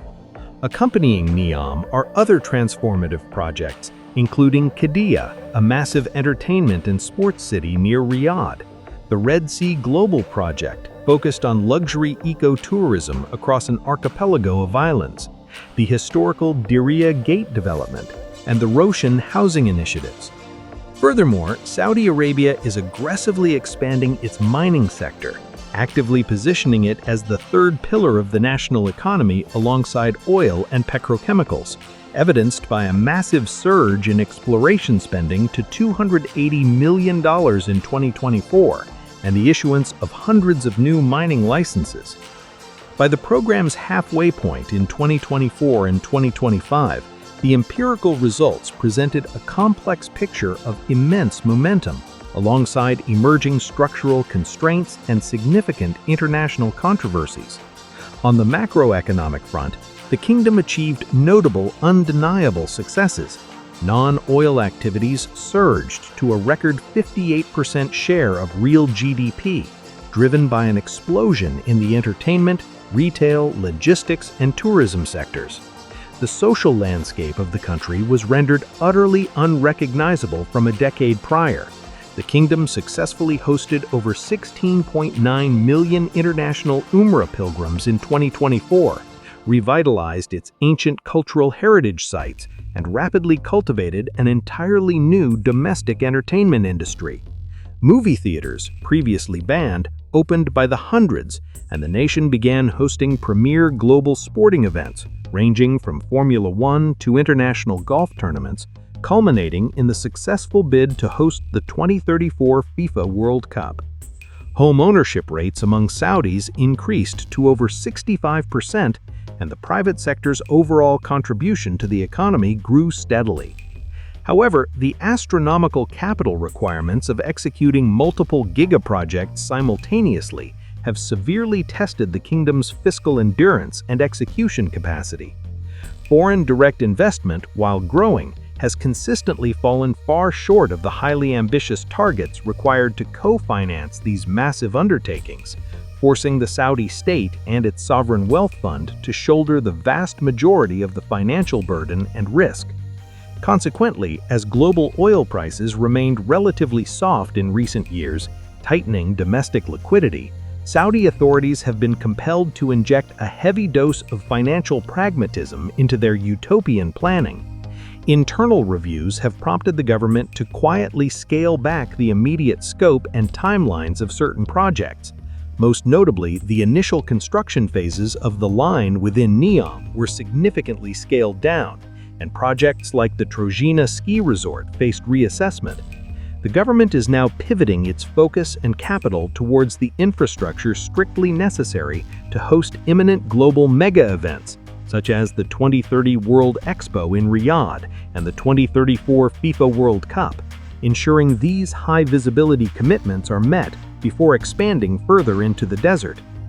Furthermore, the relentless pace of construction and the sheer scale of the projects have drawn intense, sustained international scrutiny regarding human rights and environmental impacts. The development of NEOM in particular has been heavily marred by controversies surrounding the forced eviction of approximately 20,000 members of the indigenous Hawaitat tribe to clear land for the project. This displacement led to violent clashes with security forces, the death of a prominent tribal activist, and the issuance of harsh prison and death sentences for those resisting eviction. Human rights organizations have also raised severe alarms regarding abusive working conditions and high mortality rates among the massive expatriate labor force building these futuristic cities, as well as profound concerns regarding the pervasive use of digital surveillance technology embedded in the design of smart cities, framing them as potential tools for totalitarian control. These controversies significantly complicate the kingdom's efforts to court Western institutional investors, particularly those bound by strict environmental, social, and governance (ESG) criteria. In sharp contrast to Saudi Arabia's monumental, heavily centralized, and highly publicized Big Bang strategy, the United Arab Emirates, anchored by the Abu Dhabi Economic Vision 2030, has pursued an adaptive, outward-looking, and regulatory-driven model of economic diversification.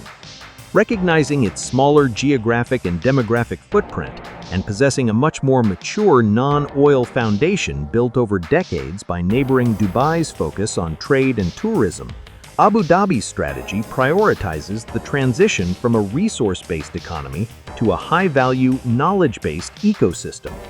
Rather than relying predominantly on state-funded megacities built from scratch in the desert, the Emirati model emphasizes creating an open, highly efficient, and globally integrated business environment, designed to attract the world's top corporations and brightest minds.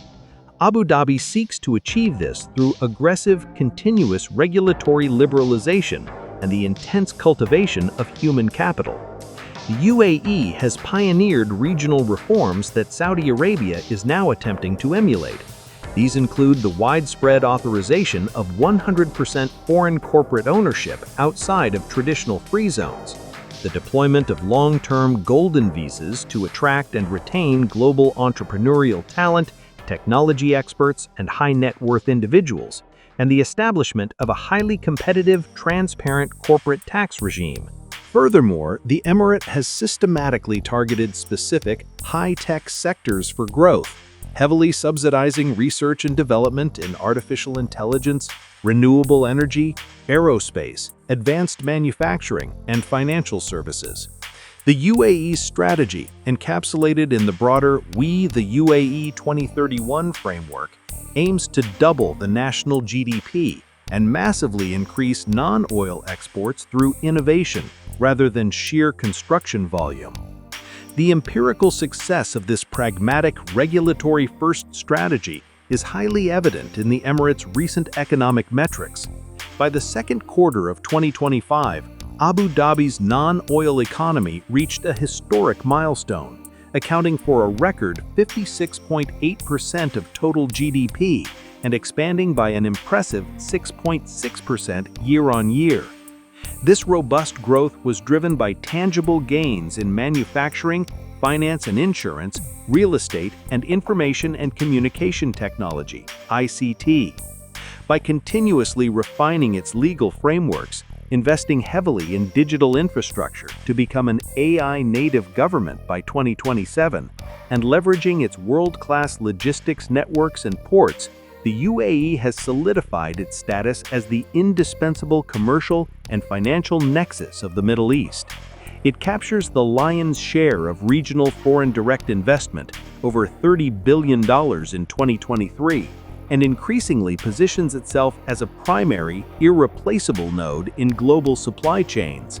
To counter this, Saudi Arabia launched Program HQ, a highly aggressive policy mandating that multinational corporations establish their regional headquarters in Riyadh by 2024 or lose access to lucrative Saudi government contracts.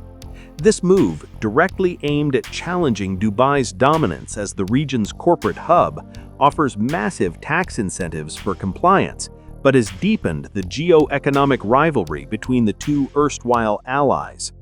While over 700 companies have complied to access the massive Saudi market, the UAE remains the preferred destination for expatriate living and ease of doing business, highlighting the intense competition shaping the future of Gulf economic leadership. While smaller Gulf states like Oman and Bahrain have launched their own respective visions, they face much more acute challenges due to their limited hydrocarbon wealth, smaller financial buffers, and higher debt burdens. Bahrain has mirrored the UAE's regulatory approach, utilizing its own golden license scheme and treating the entire country as a free zone to attract targeted industrial investments, recently securing a major titanium plant. Oman has focused heavily on leveraging its strategic ports like Duke and Sohar and logistics capabilities outside the Strait of Hormuz to build an export-driven non-oil sector, successfully navigating a severe fiscal crisis through a strict medium-term fiscal plan that cut spending and reformed subsidies. Conversely, Kuwait's new Kuwait Vision 2035 has severely lagged behind its peers. Despite possessing immense wealth and the oldest sovereign wealth fund in the region, Kuwait's diversification efforts have been continuously derailed by chronic political gridlock between its appointed government and its elected, highly vocal parliament. This relentless friction has resulted in delayed infrastructure projects, postponed fiscal reforms, including the failure to implement VAT or pass a crucial public debt law, and an inability to modernize its regulatory environment at the pace of its neighbors. The frustration reached a boiling point in May 2024 when the emir dissolved the parliament and suspended the constitution for up to 4 years, centralizing power in an attempt to force through stalled economic reforms and salvage the nation's development trajectory. Role of sovereign wealth funds, state capitalism, and global influence. The most potent, versatile, and aggressive instruments currently executing the Gulf's economic metamorphosis and projecting its geopolitical influence are its massive sovereign wealth funds. For decades during the late 20th century, institutions like the Kuwait Investment Authority and Abu Dhabi Investment Authority operated conservatively, functioning primarily as macroeconomic stabilization mechanisms and intergenerational savings accounts. Their primary mandate was to prevent Dutch disease, the negative consequences arising from rapid increases in a country's income that distort the domestic economy, by recycling surplus petrodollars into low-risk, highly liquid, fixed-income assets, predominantly United States Treasury bonds and blue-chip Western equities. This passive, risk-averse strategy effectively guarded against domestic inflation and tied the financial security of the Gulf directly to the stability of the Western economic order. Today, this historical dynamic has radically upended. The Gulf's immense financial reserves are no longer passively parked in Western banks. They are actively deployed as aggressive, high-risk engines of state capitalism, designed to shape global industries, control vital technological supply chains, and drive rapid, forced domestic industrialization. This strategic shift is most heavily concentrated within the so-called Oil Five, which collectively manage over $4 trillion in assets. Saudi Arabia's Public Investment Fund, the Qatar Investment Authority, and the UAE's trio of ADIA, Mubadala Investment Company, and ADQ. In 2024 alone, these funds accounted for over 54% of all capital deployed by SFWs globally, dominating the international mergers and acquisitions landscape.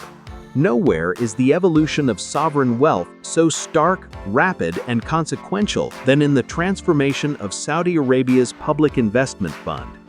Originally established in 1971 as a relatively marginal, slow-moving development fund relegated to providing loans for domestic state-owned enterprises, the PIF was completely overhauled and weaponized in 2015. Driven by the absolute centralization of political power within the Saudi ruling family under Crown Prince Mohammed bin Salman, the fund's mandate was radically expanded from a passive holding company into the primary financial engine and aggressive executor of Vision 2030.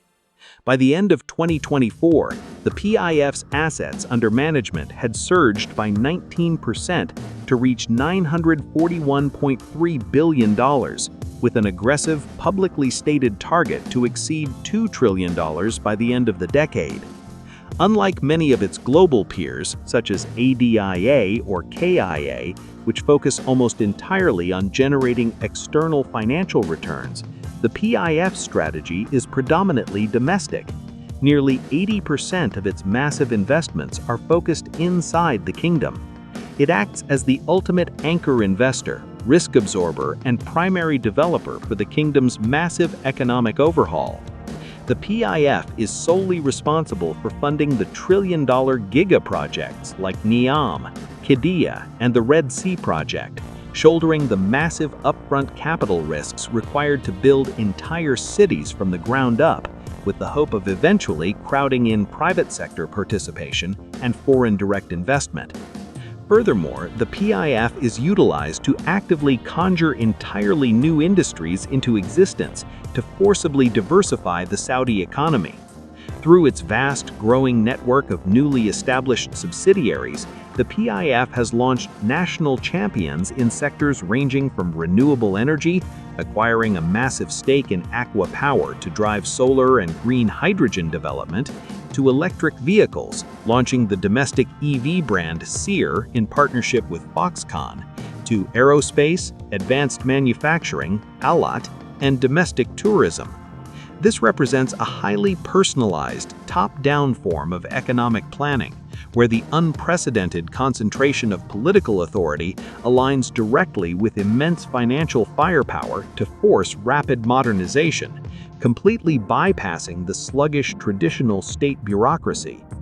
Beyond domestic restructuring, Gulf sovereign wealth funds are increasingly weaponized for global statecraft, allowing these monarchies to translate their hydrocarbon wealth into unprecedented international influence and diplomatic leverage. Analysts categorize this projection of financial power across three distinct dimensions: hard, soft, and sharp power.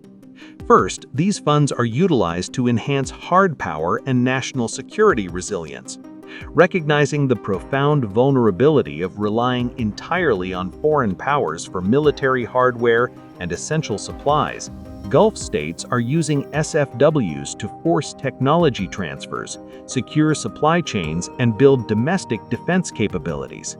In Saudi Arabia, the PIF established Saudi Arabian Military Industries, with a strict mandate to localize defense manufacturing, forging joint ventures with global defense contractors to ensure that over 50% of all military spending remains within the kingdom by 2030. Similarly, the UAE's Mubadala was instrumental in cultivating a sophisticated indigenous defense and aerospace sector by establishing the Emirates Defense Industries Company, which later formed the nucleus of the state-owned Edge Group.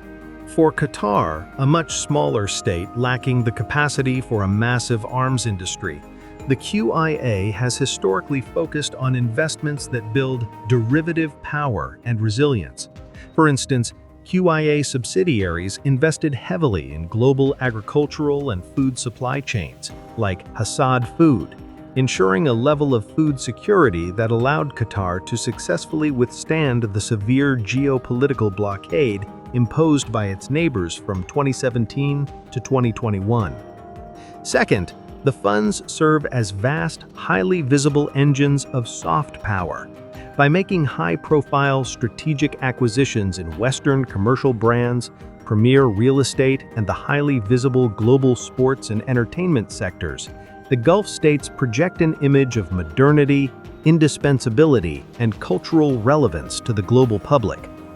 Qatar's ownership of the Paris Saint-Germain Football Club and luxury real estate in London through the QIA, alongside Saudi Arabia's massive investments in Newcastle United, the highly disruptive LIV Golf Tour, and its stated ambition to dominate the global video gaming industry via the PIF's Savvy Games Group, serve multiple complex purposes. These investments diversify revenue streams, but more importantly, they normalize these authoritarian states on the global stage, generate immense diplomatic capital among Western elites, and act as highly effective sports washing to blunt international criticism regarding their domestic human rights records, the war in Yemen, and the suppression of political dissent. Finally, the funds project sharp power through targeted investments in critical infrastructure, emerging technologies, and politically influential sectors abroad. Gulf SWFs have become some of the most aggressive, sought-after investors in Silicon Valley artificial intelligence startups, global digital infrastructure, and strategic European assets. To bypass regulatory scrutiny, such as the Committee on Foreign Investment in the United States, CFI-US, or European antitrust regulators, and mitigate political resistance in Western markets, these funds meticulously cultivate an apolitical, purely profit-driven narrative. They explicitly subscribe to the voluntary transparency standards of the Santiago Principles, and frequently utilize complex subsidiaries, opaque venture capital vehicles, and partnerships with established Western private equity firms like Blackstone to execute transactions, keeping their political ties below the radar. Nevertheless, the absolute lack of independent parliamentary oversight and the direct institutional overlap between fund managers and the highest levels of royal leadership ensures that their massive capital deployment is inherently aligned with the strategic foreign policy imperatives of the state, multipolarity, and new geoeconomic alliances.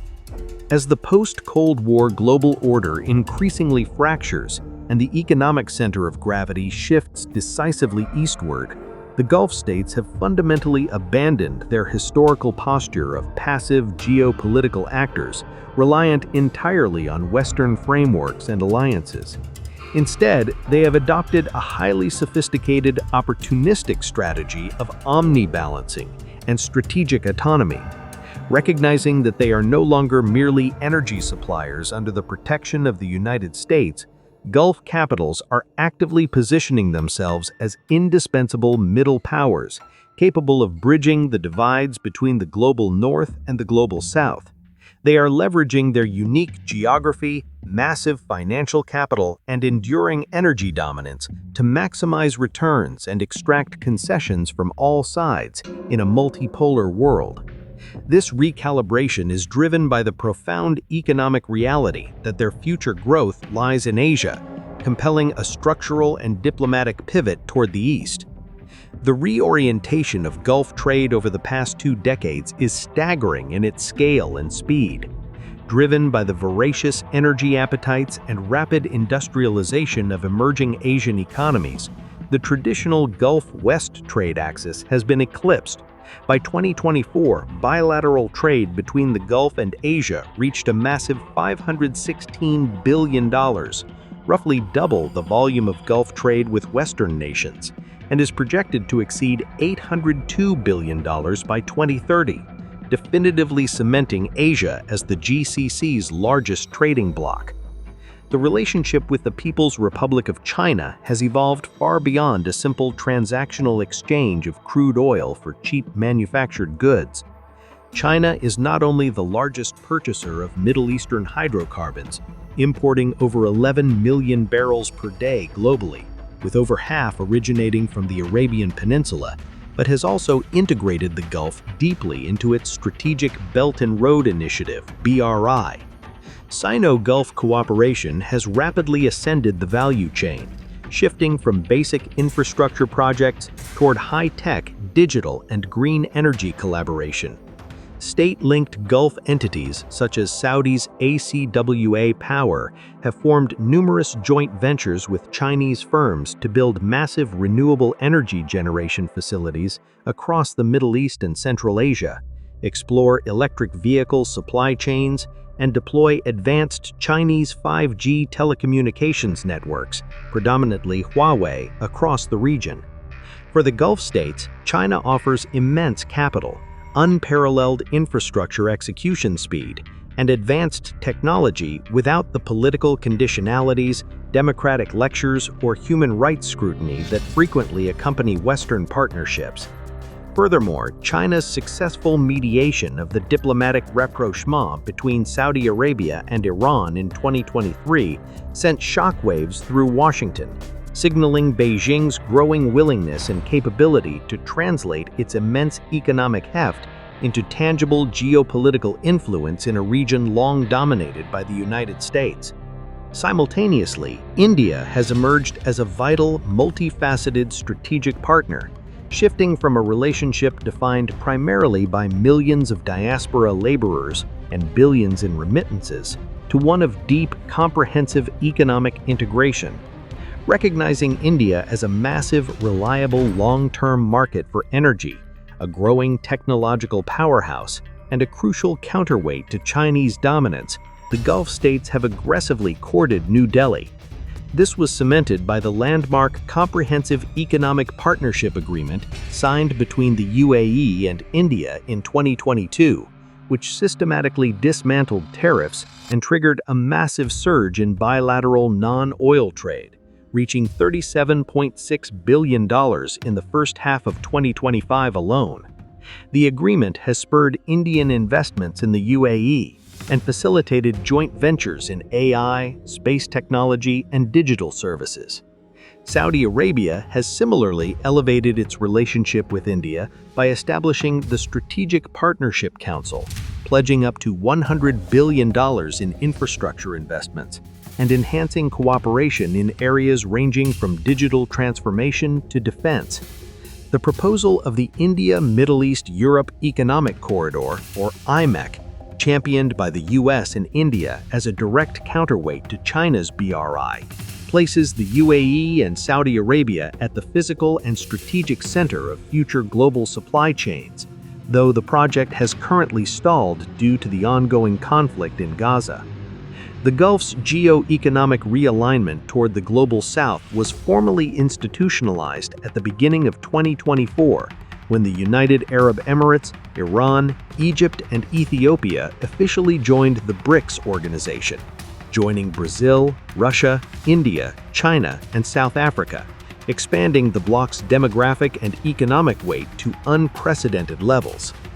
While Saudi Arabia received an invitation and actively participates in BRICS forums, it has maintained a stance of careful evaluation regarding formal membership, reflecting its cautious balancing act between East and West. For the Gulf states, integration into BRICS Plus serves several vital strategic imperatives. It provides an alternative multilateral framework to the Western-dominated G7 and Bretton Woods institutions, amplifying their voice in global governance and allowing them to actively shape the rules of the emerging multipolar order alongside other global South powers. Economically, the UAE's early membership in the BRICS New Development Bank provides alternative avenues for project financing and infrastructure development outside of the traditional condition-heavy US dollar system.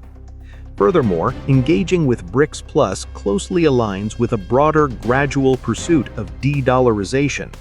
While the petrodollar system, whereby global oil is priced and traded exclusively in US dollars, thereby underpinning US financial hegemony, remains deeply entrenched due to the dominance of US financial markets and existing long-term contracts, the aggressive weaponization of Western financial sanctions against Russia severely alarmed Gulf capitals. Fearing future vulnerabilities to American financial coercion, the Gulf states are increasingly exploring local currency settlement mechanisms.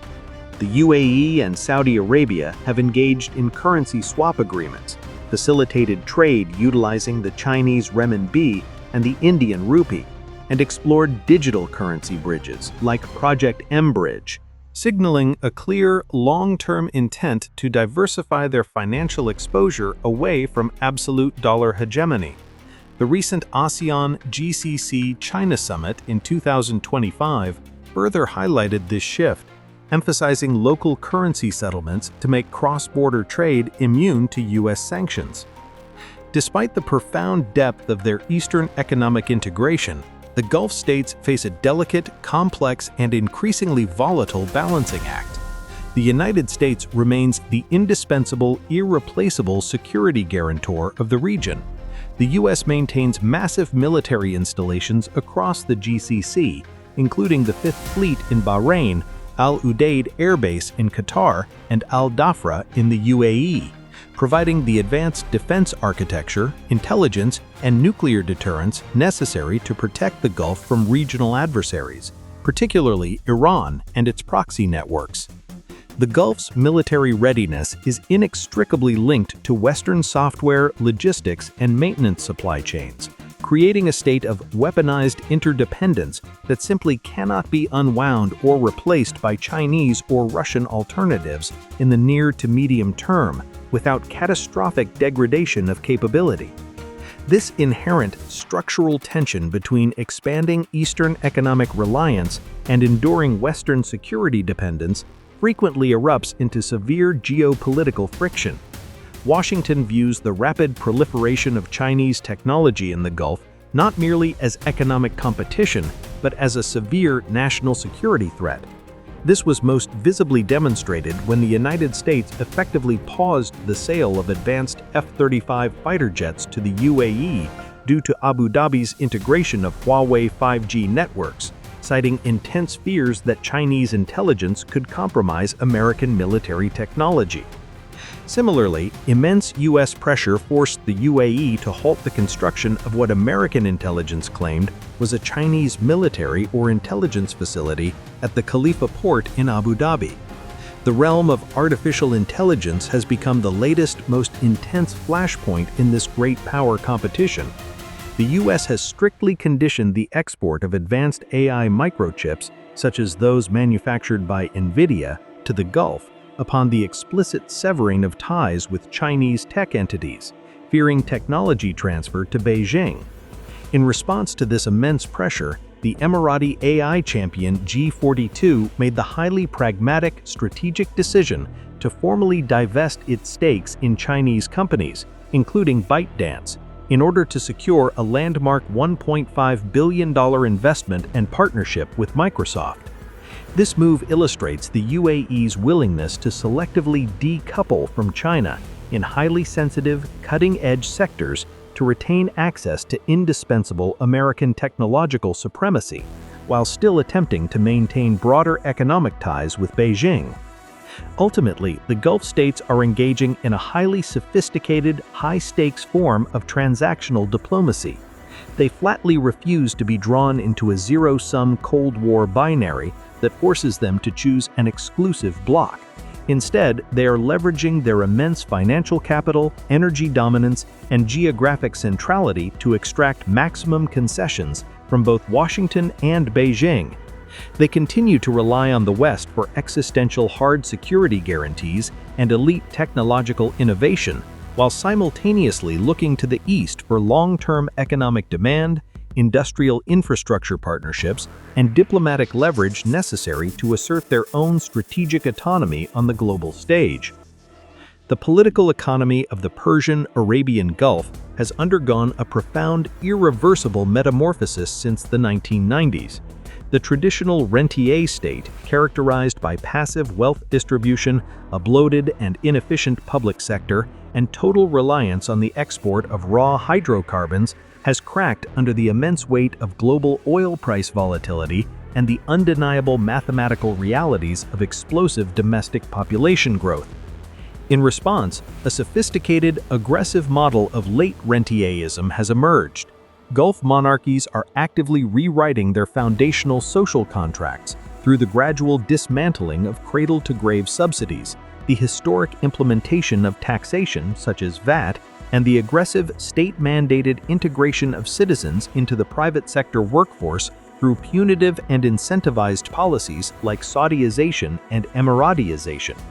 Simultaneously, the region is racing against the clock of the global energy transition by deploying monumental economic diversification strategies, ranging from Saudi Arabia's centralized trillion-dollar gigaprojects and mining expansions to Abu Dhabi's regulatory-driven pursuit of a high-tech knowledge economy. Crucially, this domestic transformation is being financed and driven by the immense capital of Gulf sovereign wealth funds. Institutions like the PIF, ADIA, and QIA have evolved from passive savings accounts parked in Western bonds into aggressive architects of global state capitalism, weaponizing their wealth to build domestic industries, acquire strategic global assets, and project hard, soft, and sharp power internationally. Concurrently, recognizing the tectonic shifts in the global balance of power, the Gulf monarchies have executed a strategic, calculated pivot to the east. By embedding themselves in the economic rise of China and India, forging new trade corridors, and joining alternative frameworks like BRICS Plus, they are securing their post-oil economic future. By masterfully balancing their indispensable, deeply entrenched security reliance on the United States with their deep geoeconomic integration into Asia, the Gulf states have successfully transformed their historical vulnerabilities into platforms of unprecedented global influence, positioning themselves not merely as energy providers, but as indispensable architects of the 21st century multipolar order.